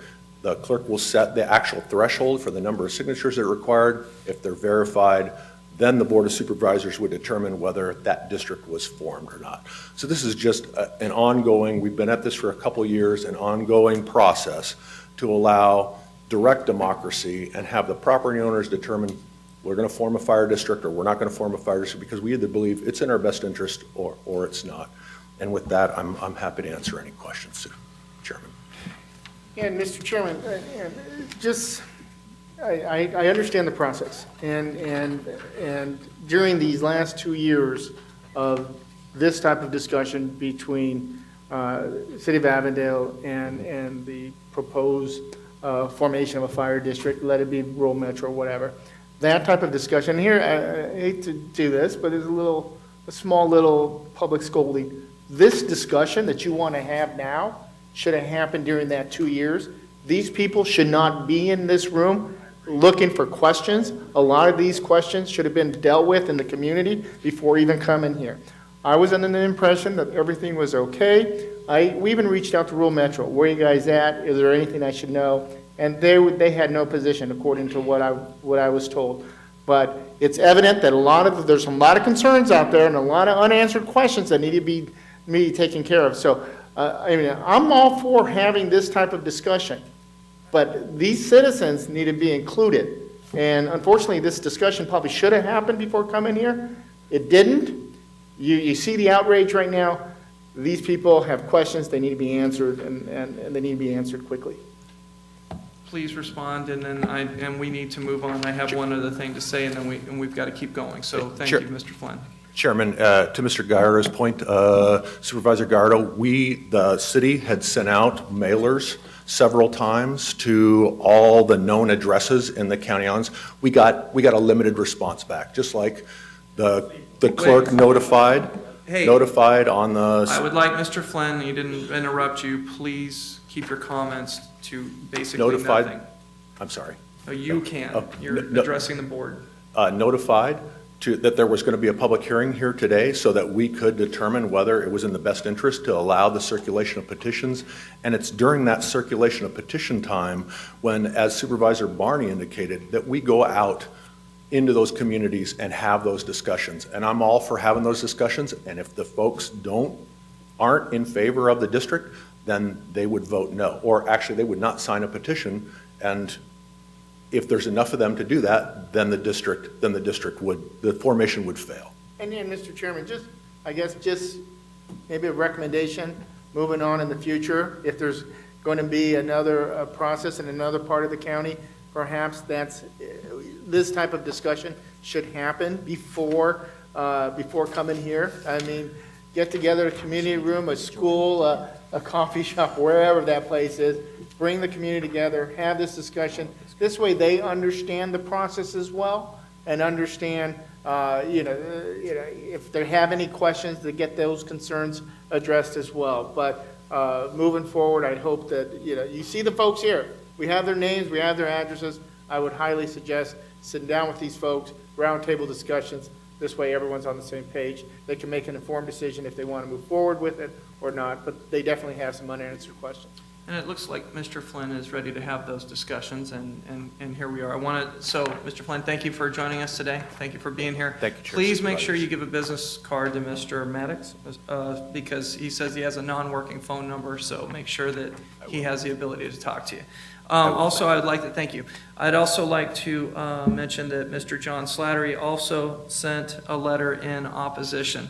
So with that, with all that discussion, I'm looking for a motion. Mr. Chairman, I will, and I had plans when I walked in this room that I would support this type of discussion moving forward. I think the representatives from Rural Metro and Avondale understand the concerns, and we'll have a discussion with the citizens that are here. If they decide they don't want to have it, then they don't have it. But at least have that discussion. I apologize to the citizens here for not having this type of discussion beforehand, because this should have happened. It really should have. So I do move forward with having this discussion, and let's see what the citizens decide they want to do in terms of their fire protection. So the ball's in their hands. If they want to have it, they can have it. If they don't, they don't. But at least have that discussion, get your answers, or get your questions or get the answers to your questions, and hopefully you have the best possible services. Let it be Rural Metro or let it be Avondale, but we definitely want what's in the best interest of the citizens. Okay, so with that, is the motion to approve? Mr. Chairman, I'll second with a comment. Sandy. So, yeah, I do second the motion and encourage the residents to really, like you would anything else, look at the cost and benefits. Sounds like if you're paying $216 for Rural Metro now, that if they even admit they've got some, maybe some response times issues, if the average obligation under the new district really is in that $380,000, just look at the difference and see what, see if the change in price is worth what you're getting. It shouldn't be emotional. I do sense that there's some frustration that people weren't notified, but you know, this is just, you're buying a product for your house, and once over 50% of you and your neighbors decide that it's a good deal or not, that's going to carry the day. It's not us. So, but have that civil conversation amongst yourself and be respectful of each other's opinions. I ask you. And with that, I'll shut up, Mr. Chairman. I know you're trying to move things along. Oh, that's all good. Everybody, I'm hoping everybody felt that they were heard today. So thank you for joining us. I have a motion and a second. All in favor, say aye. Aye. Aye. Any opposed? Hearing none, motion carries. Mr. Chairman, that was for item 6. Item 6, I'm sorry, alone. item 6 Okay. alone, because we've already voted on item 7. Correct. Which was So- the same operation, effectively, right? Yes, for an irrigation district. Okay, for an irrigation district, thank you. Thank you, Denny, for pointing that out. Irrigation district with no opposition. And you, They want water. and if you guys want to file out, unless you want to keep watching the sausage be made, I would appreciate you filing out quietly, or watch the next group of fireworks. Under county officers now, under county attorney, number 8 is a salary adjustment. Number 9 is grant funds and budget adjustment from the Arizona Auto Theft Authority. And number 10, legislative appropriation. John, go ahead. John? Yeah. If you need to talk offline. So we got item 8, 9, and 10. And under elections, item number 11, budget adjustment for electronic poll books. The board will now consider items 8 through 11. Move for approval of these 4 items, Mr. Chairman. Second. I have a motion and a second. All in favor say aye. Aye. Any opposed? Hearing none, motion carries. And hey, thanks, John, for taking care of that. Appreciate it. Okay, under county officers, under sheriff, number 12 is an IGA with the Gila County. There are 13 through 17 are MOUs with El Mirage, Maricopa County Adult Probation Department, City of Avondale, Arizona Attorney General's Office, City of Buckeye, and number 18 is donations. The board will now consider items 12 through 18. Motion to approve. Second. I have a motion and a second. All in favor say aye. Aye. Aye. Any opposed? Hearing none, motion carries. Under county officers, under sheriff. Number 19 is a transfer of ownership of a retiring K-9. This item does require unanimous consent and will require a unanimous roll call vote. Motion to approve, Mr. Chairman. Second the motion with just a side comment. We have a motion and a second. Denny? I'd just like to note that the dog is exercise intolerant. Aren't we all somewhat exercise intolerant? He's referencing the notes about the doggy. Okay. We have a motion and a second. Clerk, will you please call the roll? Thank you, Mr. Chairman. Supervisor Chukri? Aye. Supervisor Barney? Aye. Supervisor Kunasik? Aye. Supervisor Gallardo? Aye. And Chairman Hickman? Aye. Thank you. Just get lazy. County officers, number Sorry. my wife calls me that. Okay, superintendent of schools, under that, item number 20 is grant funds from Freeport McMoran Foundation. The board will now consider item 20. Second Move the approval. motion. I want We have to a get tie that for- done before they withdraw it. Withdraw That's it? a very generous contribution.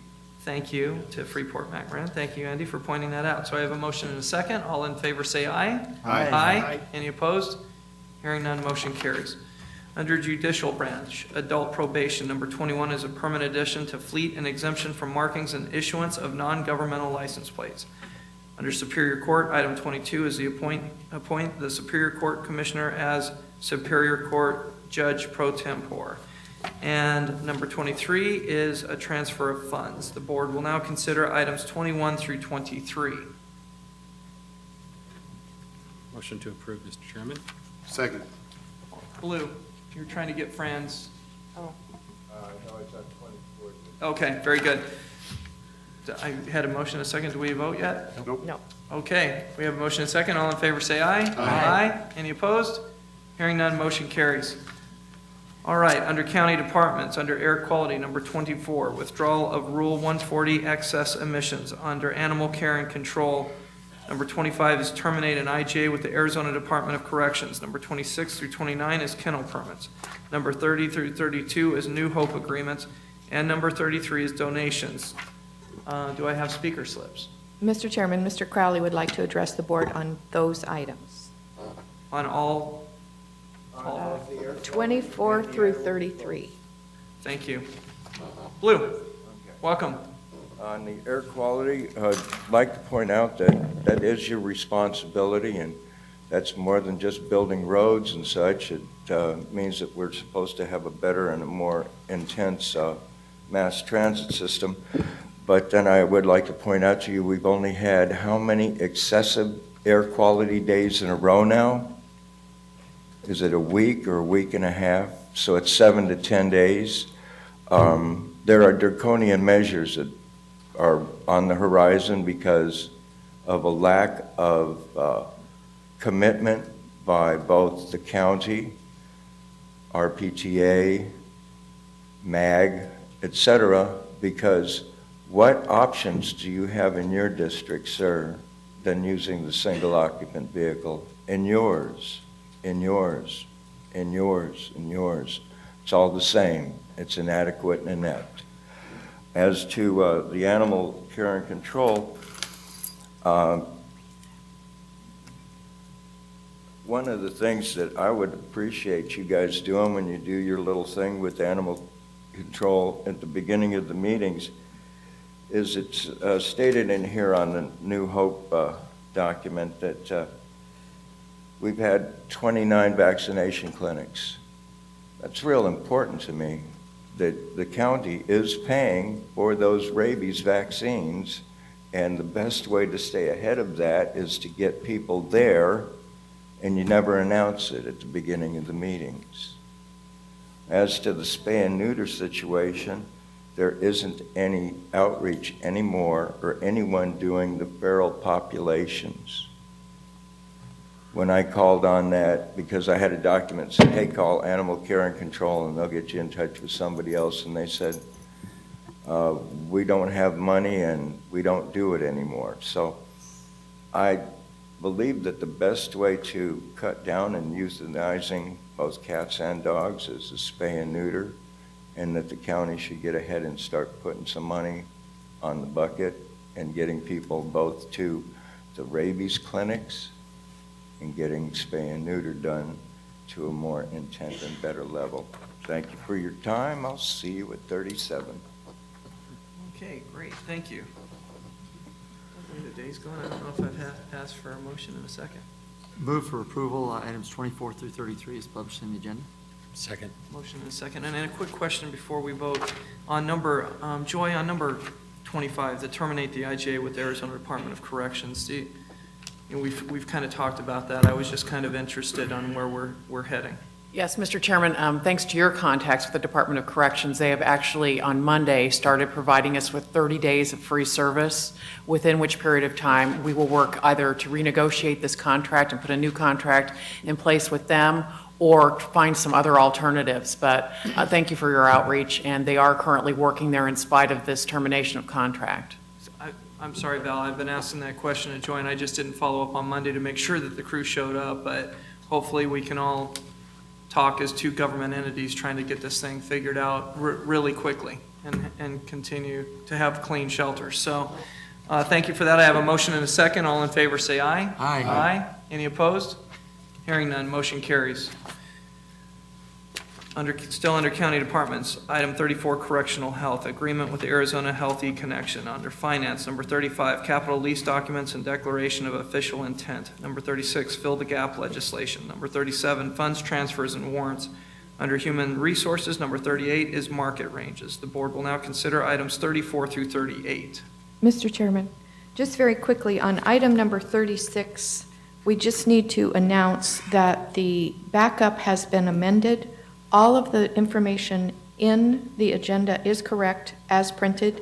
It's just that some of the calculations that were done in the backup, they have resubmitted that document. So what went out to the public was different, but everything in the agenda is correct. Okay. Thank you for noting that. So, looking 34 for a through motion. 38. 34 through 38. Motion to approve, Mr. Chairman. Second. Have a motion and a second. All in favor, say aye. Aye. Any opposed? Hearing none, motion carries. Under County Departments, Human Services, number 39, Administrative Correction for 1516 Action Plan. Under Parks and Recreation, number 40 is a Commercial Management Concessions Agreement with Sonoran Outdoor Adventures. Number 41 is an amend the use management agreement with Tres Rios Golf LLC. And under Planning and Development, item number 42 is an injunction against property owners. The board will now consider items 39 through 42. Move for approval. Second. We have a motion and a second. All in favor say aye. Aye. Any opposed? Hearing none, motion carries. County Departments, under Public Health, number 43, amend a lease agreement with Warren Hall. Number 44 and 45, amend contracts with District Medical Group and Dignity Health. Number 46 is provider agreement with Mercy Care Plan and Mercy Care Advantage. Number 47 through 49 is purchase orders to IGA with Arizona Department of Health Services. The board will now consider items 43 through 49. Have a motion and a second. All in favor say aye. Aye. Any opposed? Hearing none. Second. Have a motion and a second. All in favor say aye. Aye. Any opposed? Hearing none, motion carries.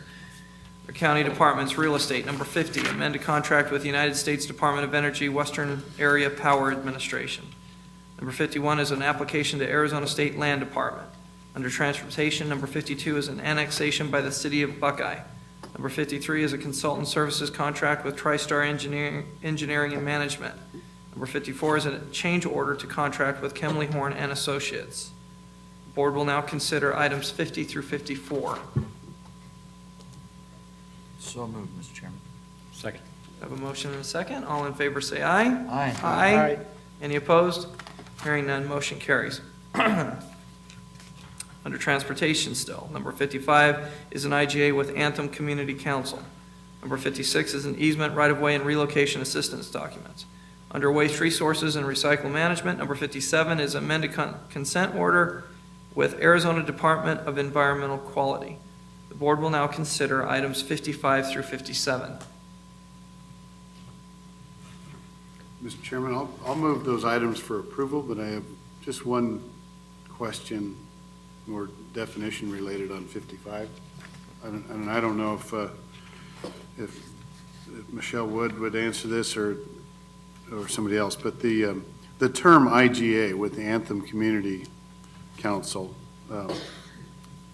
intergovernmental agreement is what it stands for, but it's not a government. So I don't know if that, I support the concept, and we're working out our responsibilities and who does what in some of these rights of way, but I don't know if it's proper to call it an IGA.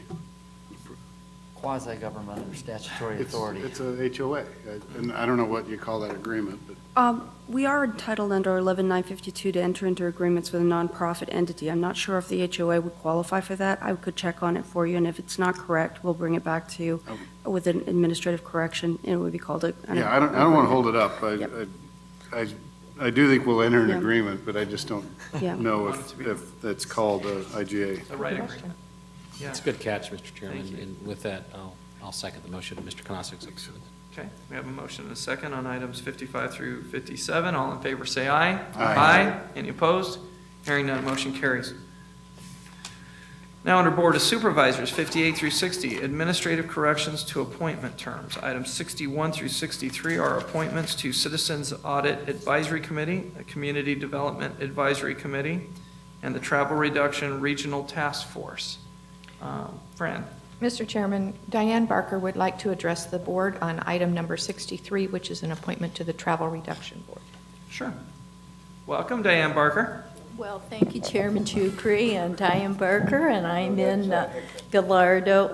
Well, that's right, because Boy, we're on Chukri 63. I've never been so insulted in my life. But you know something? Well, you always say that you like my hats and this and that, but you're both good-looking. Okay? Thank you. All So right, let the record and my stand. supervisor, right, you know, if I'm right. And my supervisor, I like listening to him about, on the point that things should be settled at a level before all the citizenry comes here. But I don't know Ms. Foster, but Chairman Chukri, that's your appointee to travel reduction.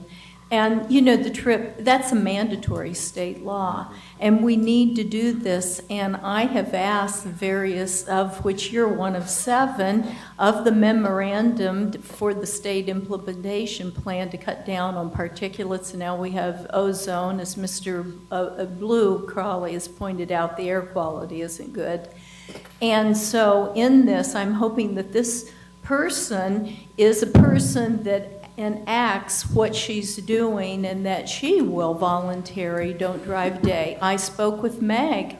They are supposed to be under the law, and remember, the law is the law. You're supposed to be doing state law, and we now have where the AG will investigate if you don't do state law and take your money away.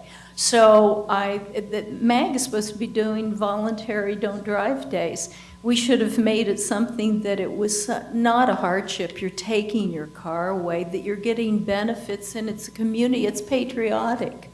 And so I'm there on this. I brought this to you before. This is your memorandum under Title 49, and this is supposed to be revised. This started with Jack Dabolsky in '92, and it hasn't been revised. It needs to be updated. It needs to be renovated. Thank you. Thank you, Diane, and thanks for being here. Okay, so with that, the board will now consider items 58 through 63, and also a big thank you to the volunteers for these appointments and their service. Mr. Chairman, I'd move approval of items number 58 through 63. Just a quick comment, items, or the gentleman in being appointed in 59 and 60 is just a great individual. But we even have even more awesome people being appointed, serving in committees. One is Joseph Lozada, who is here from District 5. I've known him for a very long time and has been just a great citizen out there in District 5, being involved in so many different nonprofit organizations and just being an advocate for citizens in CPA, and I'm honored to have him serve and represent District 5 on the audit committee. And then, of course, John Gomez, he is serving double duty and being appointed to serve on this community development advisory committee as well. So I'm honored to make the motion and have these individuals serve District 5. Awesome, thank you. And Mr. Chairman, I'll second the motion, and I'm sure Ms. Barker would like to hear that my appointee is an avid user of mass transit.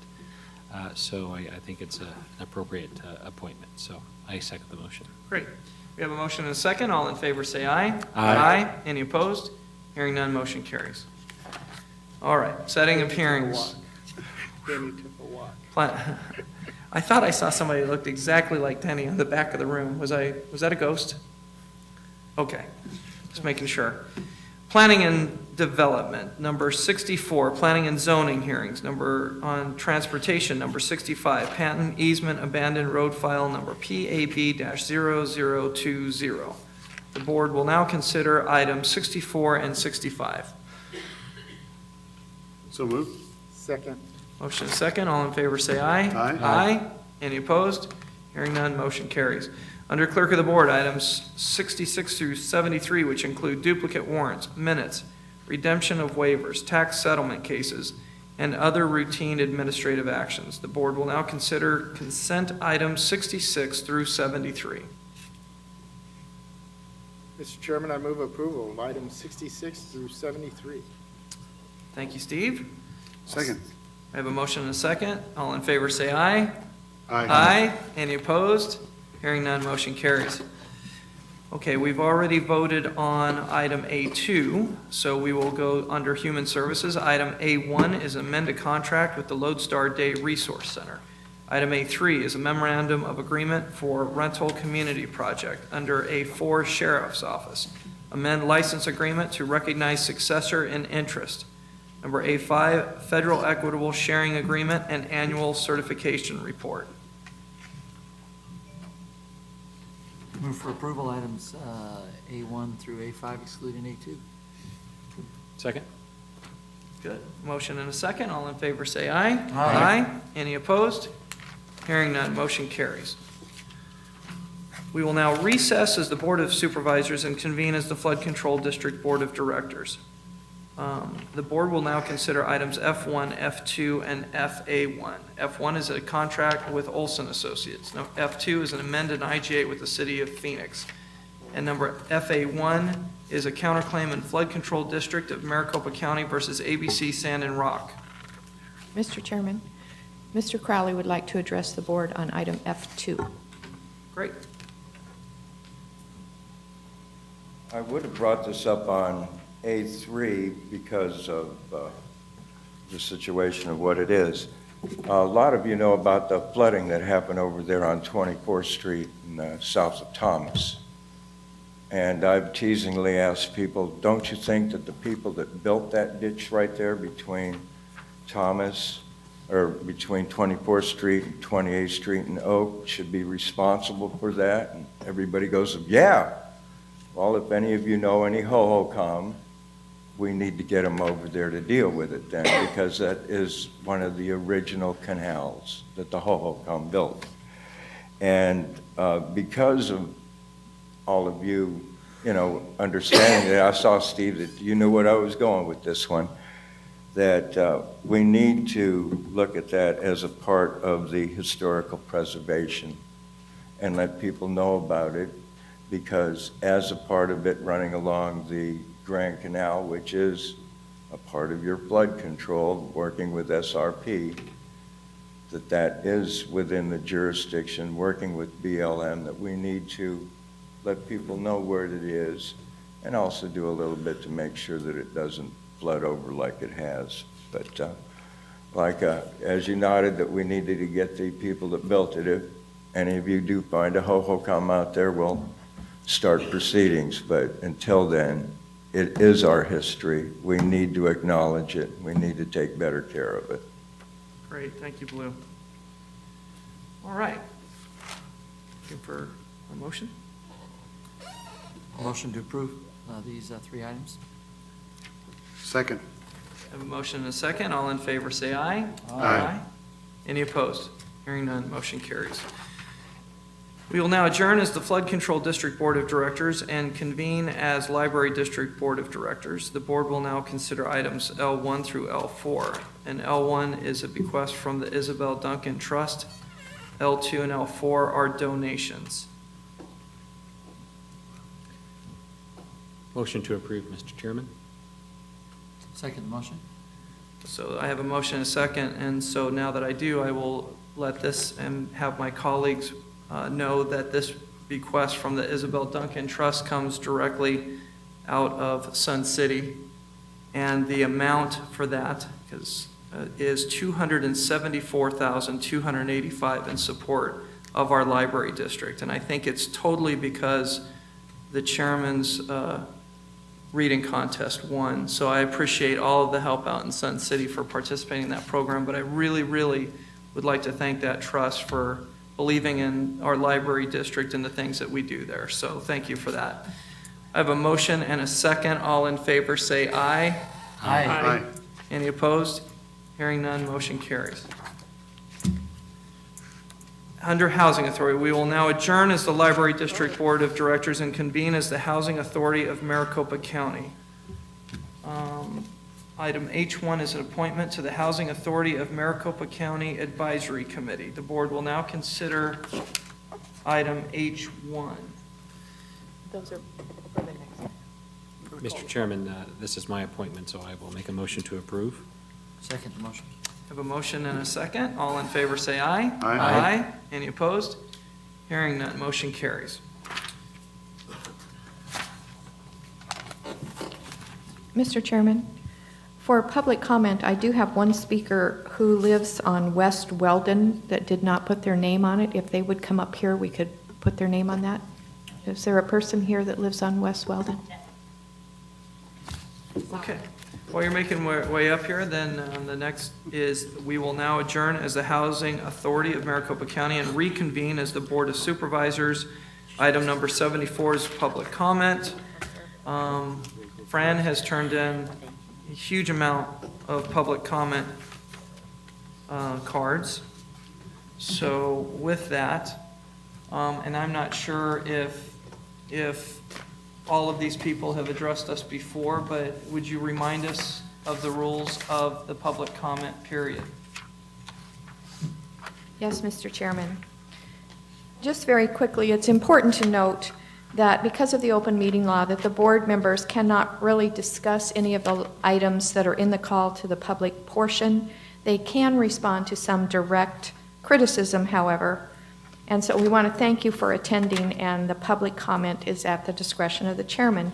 If you're here to speak, the timer will go on. It will have a buzzer that rings 15 seconds before the end to just give you an alert.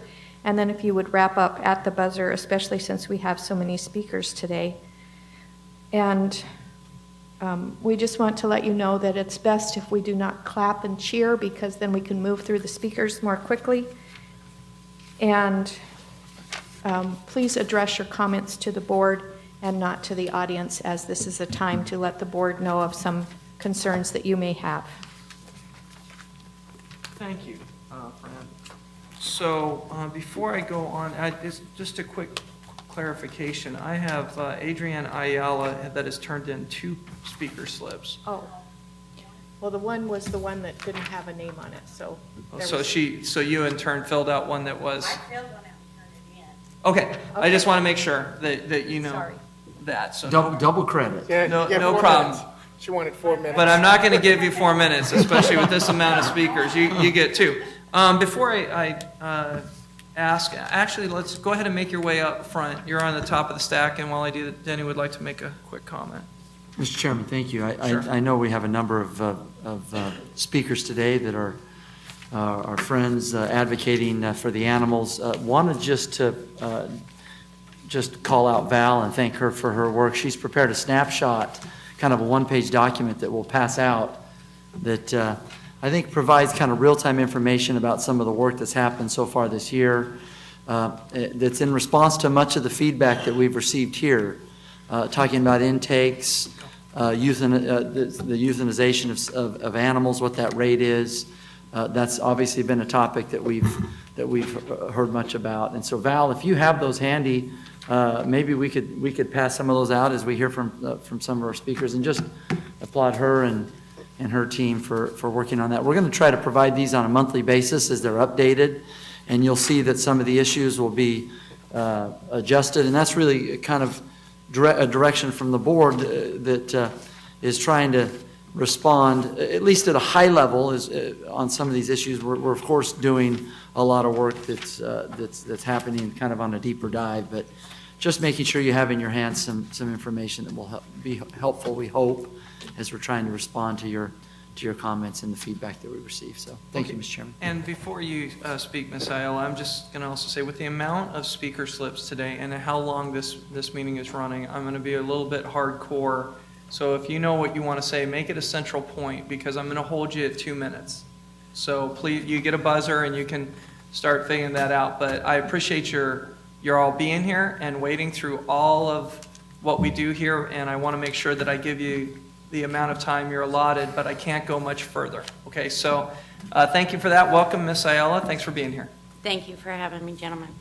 At the last meeting, Steve Gallardo asked me to send him policies and procedures.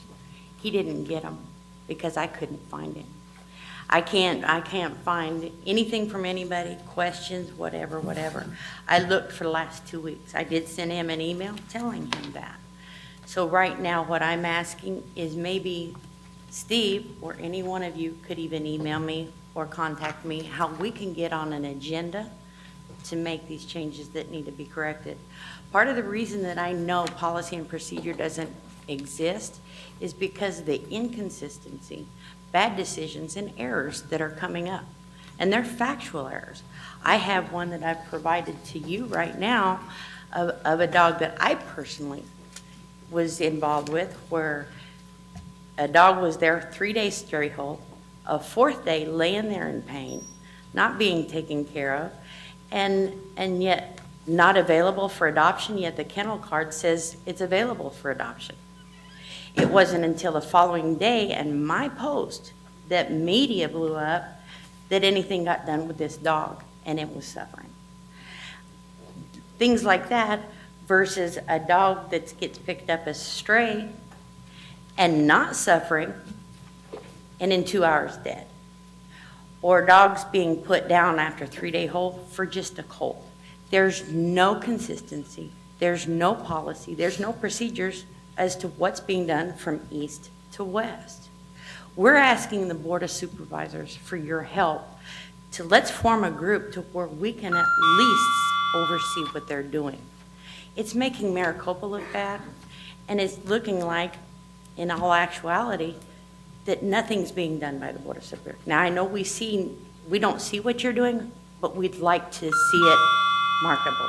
Thank you, Ms. Ayala. Thanks for being here. And Thank thanks you. for sticking with the 2 minutes. I appreciate it. And I am doing these speaker slips in order as they were handed to me. Mr. John Russinick, and meanwhile, and then Ms. Diane Barker. You might as well stand behind John because you're next up too. I always stand behind him. Yes, you do. Military. That's great. Good morning, Mr. Russinick. Good morning. I'm going to read the error emission control definitions. In Area A, no later than March 31st, 2008, adopt and amend codes and ordinance no later than October 1st, 2009, commencing enforcement of these codes and ordinances as necessary to require the parking, maneuvering, egress areas that are 3,000 square feet or more in size, residential building with 4 or fewer units are maintained with a paving stabilization authorized by the city or town and code. That's me.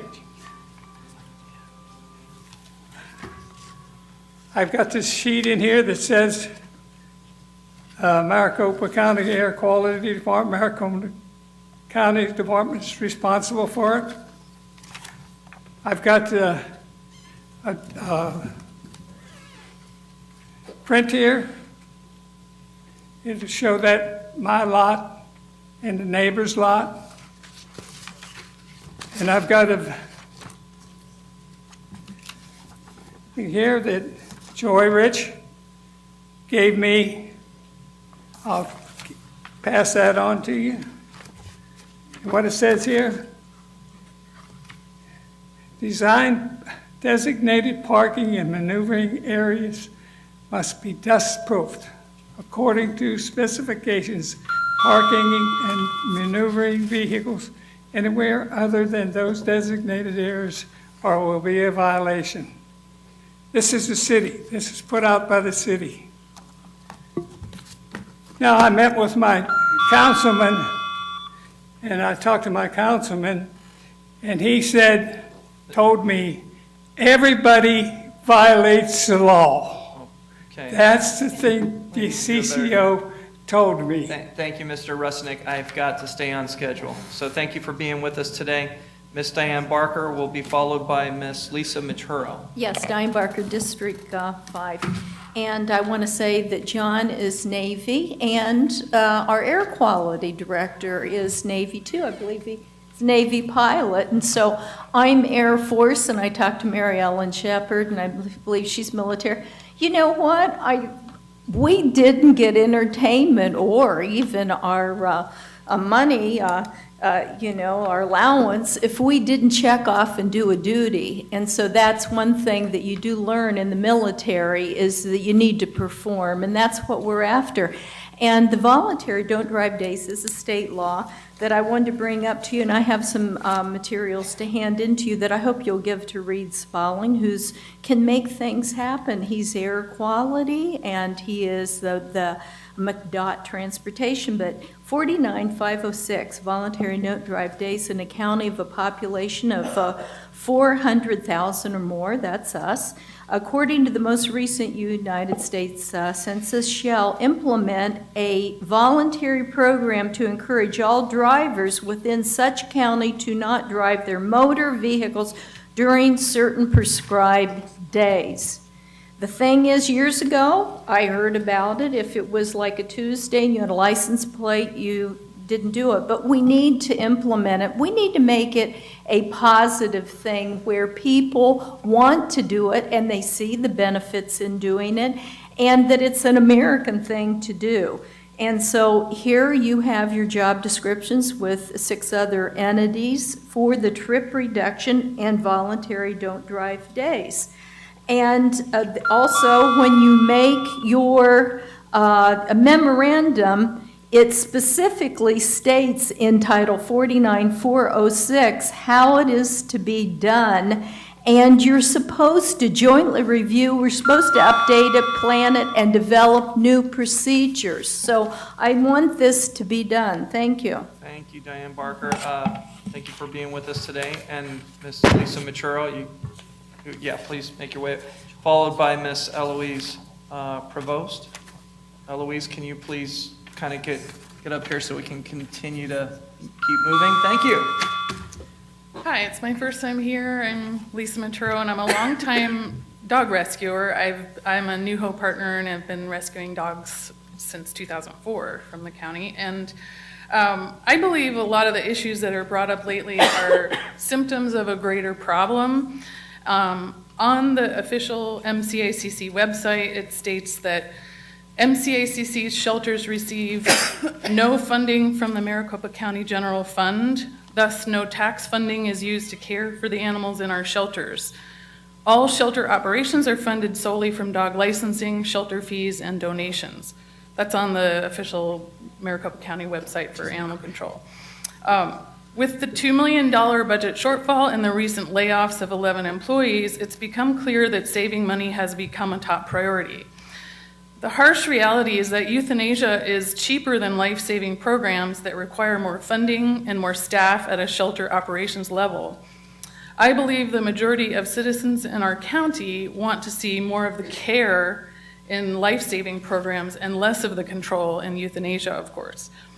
Funding our shelter to strengthen life-saving programs and hire adequate staff is a pressing need right now, in my opinion. And without proper funding, the evaluations of dogs will not improve because there's too low of a ratio of staff to dogs, and kennel workers are not specially trained or certified to perform these temperament tests. However, with more funding, qualified evaluators could be hired. I believe the shelter cannot fully implement the recommendations of the task force due to inadequate funding. So I'm proposing that I propose to increase the allocation from the general fund to be more in line with the Humane Society of the United States recommended standard of $8 per capita. Current per capita is estimated at $4 per capita. Another possible solution is to consider loan forgiveness for the cost of the West Side Shelter rebuild so that the shelter's not burdened with that debt. Thank you, Lisa, for Thank you. joining us today, and we appreciate your service for the animals. All right, Eloise, thank you. Thanks for joining us again. And followed up by Diane Habener, if she would like to start making her way here. Thank you, Eloise. Good Welcome. morning. Thank you. I just want to speak about something that occurred recently. It's posted on E-Lister's Last Chance for Love, and it's about a girl named Jordan Batter. I don't know if you are familiar with her, but she is a wonderful, amazing volunteer at the West Shelter. She put in tremendous amounts of time. She said, for the last 6 months, I have volunteered 3 days a week, Monday through Wednesday, 7 hours a day. I solely worked on getting the healthy, beautiful, adoptable dogs out of the pound that were planned to be killed by county. I placed over 100 dogs into homes that would have been dead otherwise. And after she went to management, she became a target, it seems. In her words, she was made a bullseye by staff. All of a sudden, staff was following her Facebook and reporting her, if she used certain words like kill in a post. And then after speaking to management, she was told she was not on the MACC MCACC team, and that she could no longer volunteer. This girl is an amazing person. I don't know if you can see this photo with the camera. She is a high-quality person. She's a poster child for shelter dogs everywhere. I don't know why Maricopa County isn't highlighting her and using that in a way to bring adopters to the shelter to help some of the highly euthanized breeds such as pit bulls get adopted, because she's had tremendous luck in finding homes for these dogs. I would like that looked into, because I myself feel at times, I'm now needing to go over shelter rules with management, and I have not, in my mind, done anything wrong. Okay, thank you, Eloise. Thanks for joining us. So Miss Diane Habener is up, welcome, and Miss Lori Flamboris, I hope, okay, thanks. Will be up next. So, good morning, Miss Habener. Hi there. I'm here to actually speak for a friend of mine, John Braden, who's 74 and has some health issues, but is a New Hope partner with the shelter. And he recently interacted with a dog there named Billy, a 30-pound blue tick Queenland's Heeler mix, a little guy, who was very shy and fearful. He was considered adoptable, but wasn't leash trained or anything. John went and worked with the dog every day, 5 days in a row, emailed a bunch of us, about a dozen of us, rescue people, and a couple of staff people at the West Side, set up a meet and greet, had some people that were going to adopt him, came back the next day with a cheeseburger for the dog. He wasn't there, he'd been killed. He had a little bump below his eye, and they considered that medical and killed him. And that has got to stop. And this is going on at the West Side Shelter all the time. And I went back and spoke to management and asked, and I have the trail of what happened, and I will email you and give you guys all the information on it. But, this is not what needs to happen. I don't know, I just get real irritated about it. But anyway, there was no reason to kill this dog. It was not for space. I was there 8 days after the dog was killed, and the kennel that he was in still had the roommate dog that was with him, and there was no other dogs there. They just flat killed this dog. And that kind of thing seems to be happening for no reason. And this wasn't a pit even, and anyway, we need to resolve to go no kill. It can be done. It's been done in Austin, Texas. It's not all that expensive to do, and we can do it.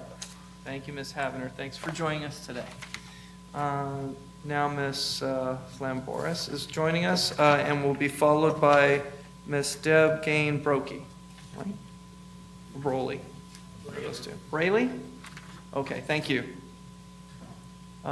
Ms. Flamboris, thank you. Hello, I'm Lori Heinzelman Flamboris. I'm a retired math school teacher and department chair from Mesa, but I'm an animal advocate now. I spoke here last summer and I appreciate all the work that you do. I used to just advocate for animals on the computer, but I decided to take action, and now I'm a volunteer with MCACC East, and I love it. I save dogs and cats, got war scars here, every single day. To start with, I saw this on the computer site, and I just had to say this. There are many Republicans, there are many Democrats, but there are more animal lovers. Our pets are our family members. We celebrate their birthdays, their gotcha days, the days that we save them, and holidays. We buy them presents. They share our happiness and our sadness. They actually feel joy and pain, and if you doubt that, just leave them for a week, maybe even just 30 minutes, and then come home and see. Make no mistake, these are living beings. I'm speaking to encourage you to promote proper funding for our shelters. I encourage each member of the board to please visit both our shelters, not with an entourage, but just as an individual to get a good feeling for it. I compare it to the superintendent of schools visiting all their schools each and every year. Get your senses involved. See, hear, feel, smell what they do, even taste the dog kisses. Please fund us more appropriately. I encourage everybody to learn about volunteering. You too can wear one of these stylish outfits. Our shelters are nothing without our volunteers. Please ask how you can do it and do it right away. I feel I save at least one life a day, usually 3, sometimes 5. Let's help save these living beings. Thank you very much. All right, thank you. And thanks for your service, Ms. Flamboris. I appreciate it, and we all do. You are a hard act to follow. Ms. Brady. Anyway, I love this improvement that you guys put out on the table as we came in this morning. All the positive things that we can put out there for our shelters activities is best, because there are people out there who don't understand that there are some really good things going on. And so this needs to be in the newspaper. So let's keep it up. What I came to talk about today is the E-list, and asking if we could maybe put a little bit more time between when the E-list is prepared and when the dogs are actually euthanized, giving more time. And because what's happening is the E-list is getting out, it goes on Facebook, I share it with friends, lots of people share it with their friends. It leads to more people going into the pound, it's free advertising. So I get feedback that because of these things going out, they make a trip to the pound next time they want an animal. So that we want that. But when it comes out and there's only a few hours left, it's a downer. And it really should be a positive experience for people trying to help save these lives. I think there is one way that we could free up some kennels. We have a population of people who send in their license fees, but they forget to put the rabies thing in, or they maybe are trying to pull a fast one. I don't know which, you guys decide, but those people don't get tags, those animals don't get tags. So when those dogs get picked up, there's no ID for them, there's no easy way to get them back to their owners. There's no more cost-effective way. So if you came up with some other simple little tag, you know, make it a bright orange one so it's not pretty or something, or so it draws attention to everybody that this dog doesn't have a real license, at least there'd be some ID, so if it got picked up by somebody, maybe it wouldn't even end up going to the pound. Maybe it would go straight home that same day instead of spending a miserable night in that awful place. And I say that with only good things in my heart. Thank you. Thank you, Ms. Fraley. So the next Mr. Chairman, it is an awful place. Well, I mean, we wish that we didn't have any pets there. And we have toured it. We've been there. We're trying the best that we can. So we hear you. We're sensitive to those feelings. Okay. Jaime Medina, I hope, or Jamie Medina. Oh, goodness. Jamie Medina, and then Mr. Ed Bufford is next. So, sorry, Jamie. That's okay. I forgive you. Good morning. I wanted to talk to you, gentlemen, this morning, and ladies, about the euthanasia list, for the reason being fear. fear should have a much better and more defined definition. Not all fearful animals are a risk to the public. Not all fearful animals bite. There are many that get submissive and might urinate or roll on their back, in fact. I would also like to make some recommendations, and I myself would be willing to volunteer at any time to bounce ideas off of. I have extensive medical background with humans, but I have extensive animal experience. I think that a quiet area should be designated for these dogs that are termed fearful to give them the best chance at coming through an evaluation and getting adopted. I don't think that any dog should be punished by being murdered over being fearful. I'm fearful sometimes in that environment, so I think it's quite understandable that a lot of dogs are fearful. They've never been around that type of noise. Another thing I'd like to talk about is the aesthetics. We talked about money. You agree that it's an awful place. I think that we could probably organize, my daughter was here last time, and she would love to make paintings for the shelter and make it visibly more friendly for the public to not be afraid and come in and adopt. I think camera systems would also help for the safety of the staff and the animals alike. And also, I wanted to talk about a dog that passed away. She was killed. Her ID number was A380968. She came in with some wounds on her legs and probably did not have the best life. She was given till the close of a business day, which was August the 10th, to be saved. And unfortunately, a rescuer did come down before the close of business, and her name was Cece Lopez, to save this dog. And the dog had been euthanized well before the close of business, and wasn't given the proper timing to get out and save that dog's life. She did pass all evaluations, and she had a possible mass. I think veterinary care, we do have a lot of veterinary schools here in the county, and I think we can save money by utilizing some of those upcoming veterinarians under supervision of licensed veterinarians to deliver much better care at our shelter, and also bring in revenue by making certain things available to the public, such as possibly dental procedures. I know that you may need more equipment, but I think it will be cost effective in the long run because it will give back in abundance, because dentals are a big deal. People and animals die from poor dental care due to the bacteria in the mouth. Kidneys, liver shut down. I think that we could really bring in some good money if we do things affordably like we have. And Uno por Uno does a wonderful job in the community. Great, thank you, Jamie. Mr. Bufford, and he will be followed by Mr. Blue Crowley. Okay, and I don't want to spend any extra time saying hellos or anything because of the time, but I do want to thank Valerie for this type of thing. It's easy to understand, and it's very, very helpful. But I want to get right back into what I've been talking about for 2.5 years, pretty much.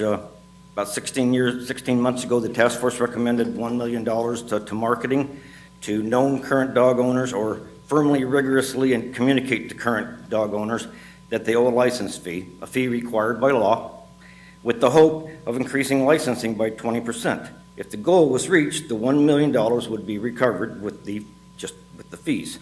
A concern was voiced when the presentation was made in May of 2015, whether $1 million would prove to be revenue neutral at least. Would it increase licensing 20%? Would you lose money?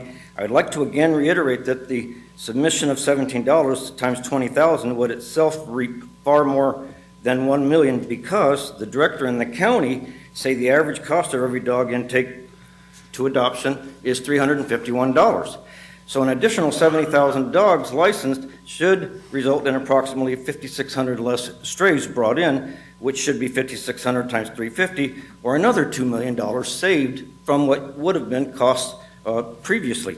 So the break-even point could probably be as little as 6 or 7% increase on licensing if we did a real good marketing campaign with the people that we know have dogs and don't have licenses. We also spoke of increase in marketing. I could never understand why the concept itself ran into a brick wall till the former director told me I would not be able to increase the number of dogs and cats adopted even if I had $10 million.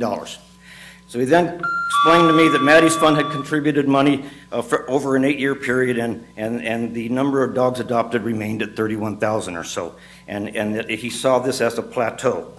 I believe that Ms. Martin, I would bet Ms. Martin would not agree that marketing in Maricopa County would not increase adoptions. So with it being August, and with budget discussions beginning, coming up again, I would like to please ask you to consider allocating funds for community education and a significant amount of money for marketing. Thank you. Thank you, Mr. Buck, and thanks for joining us. Blue, and if you'd come up, Ms. Amber Murray will be the last to speak. The RPTA meeting is tomorrow. One of the agenda items is extending hours of customer service. As I've tried to point out, we need to have that during the times of operation. And of course, are they going to do that? No, they're saying enhance. So I'll just leave that there and say, you need to make it the hours of service. I love that staff was the one that recommended this. I love that I'm not allowed to go to the ragtag to find out when the skullduggery is going on and such. But then I'd also like to point out, as a Mr. Banta thing that's still there, we didn't put ticket devices at either of those transit centers, and we haven't changed or gotten around to that. I'd also like to point out something that I pointed out to your staff. I tried to use the Express coming from Surprise because my Aguila girlfriend and I were leaving the vehicles there. I went to use the 129th and Thunderbird, but decided not to.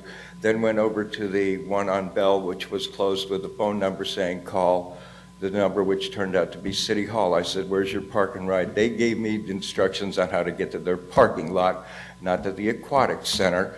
If I would have left my vehicle at 129th, the bus didn't even go by there.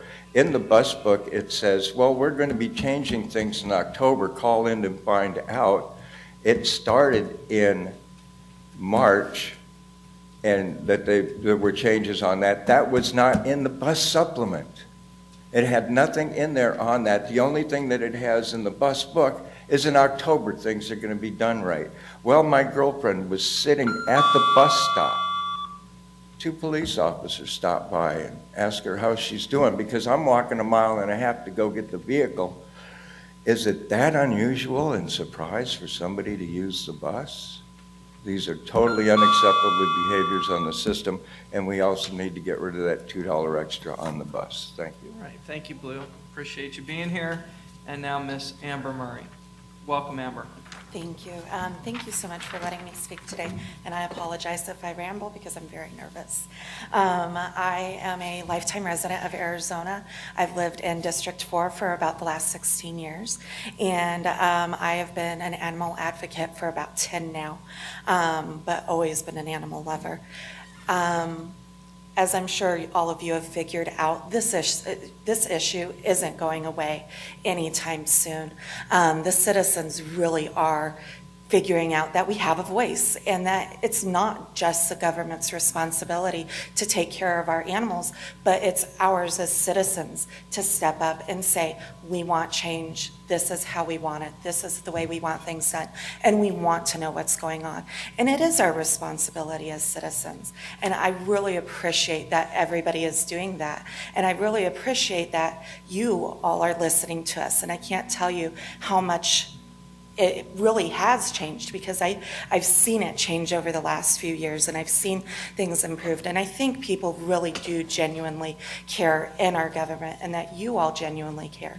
The thing that I do want to ask of you, as you see this come out more and more, because like I said, it's not going away, is that I've been on social media a lot, and there's a lot of special interest groups that are focusing in on Arizona, in particular the Maricopa County Animal Shelter System, and asking questions and saying what's going on. And there's a lot of really horrible things being said out there about us.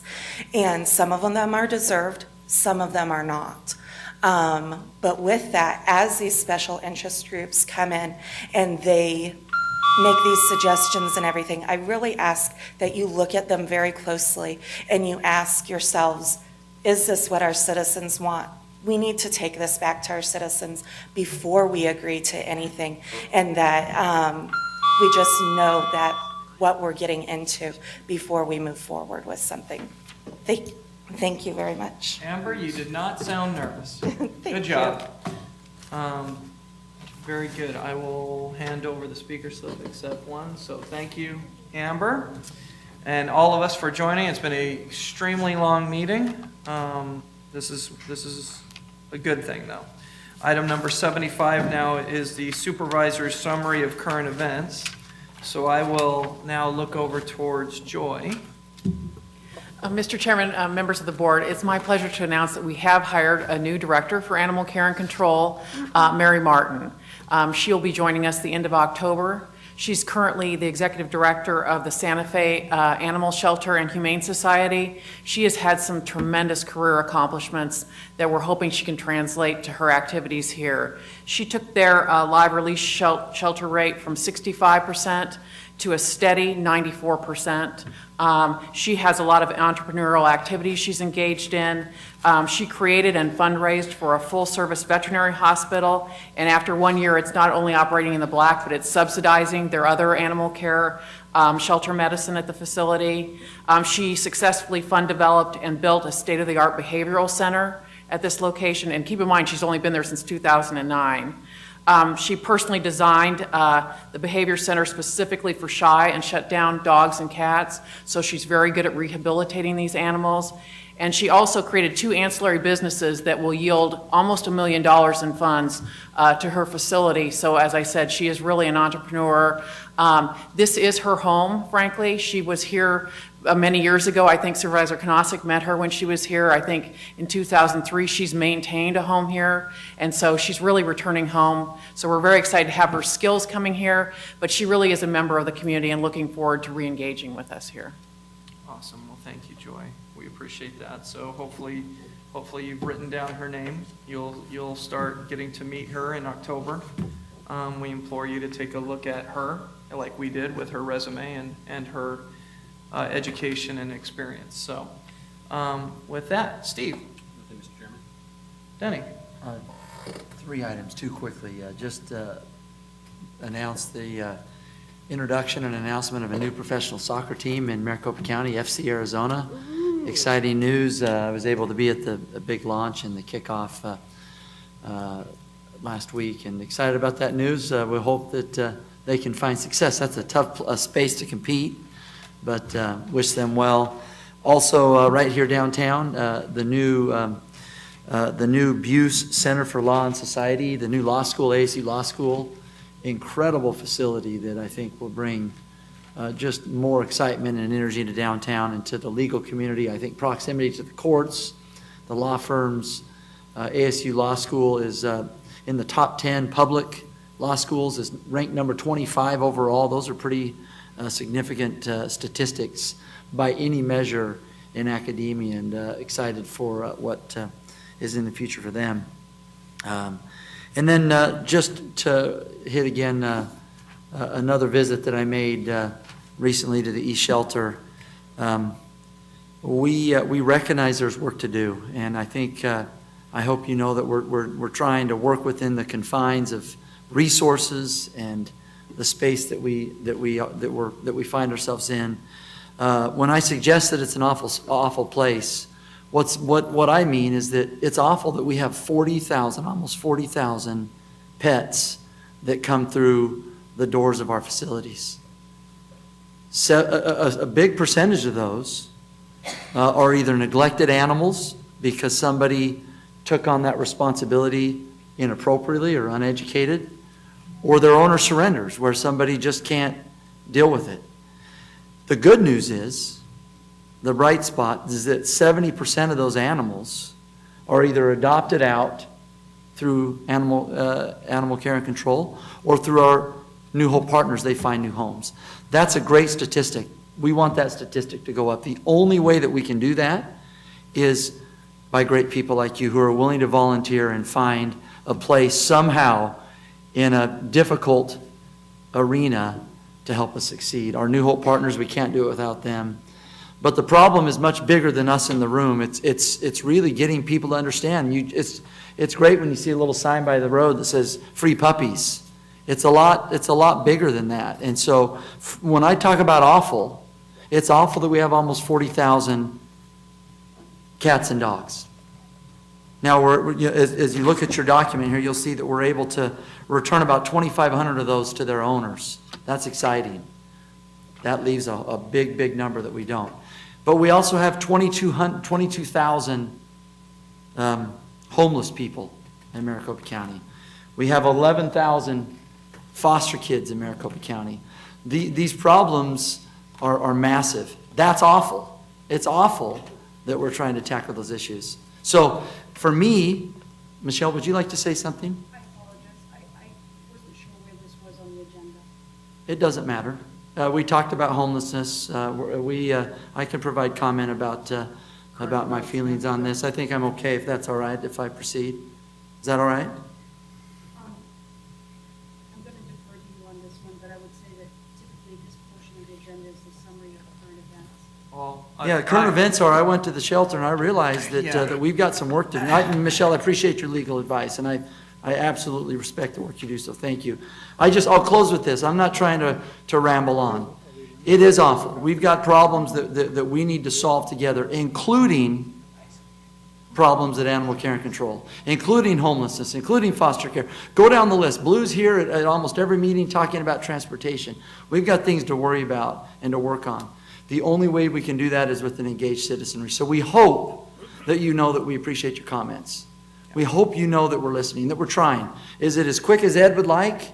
Probably not. Ed's been a faithful participant in these meetings, but please know that we're listening and we're trying to move the needle, and we appreciate your work. So with that, Michelle, I'm sorry if I got outside the lines a little bit, but I think it fits within the space of something that's important to visits that I've had recently. And I'm going to touch on comments that Thank you, Mr. because I Chairman. did ask him to touch on his tour of the East Valley facility, because everybody's been paying parking, and they're here, and they have issues, and they want to know what we're doing. Steve Gallardo. Oh, thank you, Mr. Chairman. Just real quickly, I know the time is late, but we went through the agenda quite quickly today because of a couple of deep discussions. But item number 18 was the donation to the Sheriff's Office. I want to make a comment. There were some great businesses out there that have contributed to the Sheriff's Office for their community outreach program related to domestic violence, and I just wanted to give kudos to those businesses to contribute to this particular program, much needed. So I just wanted to point that out on item 18. So, Great, thank you, Steve. Andy. Mr. Chairman, I don't have anything to add today. Thank you for running a good meeting, and look forward to our meeting this afternoon. Okay, awesome. Well, hey, And I like Blue's hat. Awesome. I'm in your corner. Hey, I just wanted to touch on, because somebody had mentioned out there in the ether that, hey, don't take a guided tour, take a tour of just being a resident. And believe me, that happens so often with this group that we do just show up. And I get to hear it, and I got to hear about Denny's visit on the east, and that's why I wanted to touch on that. And then because what he found is exposed a problem that I could bring some weight to with other relationships with governments. So that's what we do very well here. So I want to thank you for mentioning that, Michelle. I wanted to thank him for mentioning that. It was at his chairman's direction. I'm also extremely happy that we were taking the right time. I mean, we thought it took a long time, but we got a great county manager. It's taking a great time, but we intend to have a great animal care and control director that we can all get behind. And there's going to be a lot of conversations that person is going to get to hear to get up to speed about what's going on in Maricopa County. So I appreciate that also. And Shelby, thanks for being an interim director for the county attorney. You did a fabulous job to buy us a little time. So with that, I will remind my colleagues that we have another important meeting coming up with just in a little over an hour. So please make sure that we are safe and sound for that and ready to go. And with that, all of you have a great day. We motion to adjourn? So moved. So, motion and second. We are adjourned.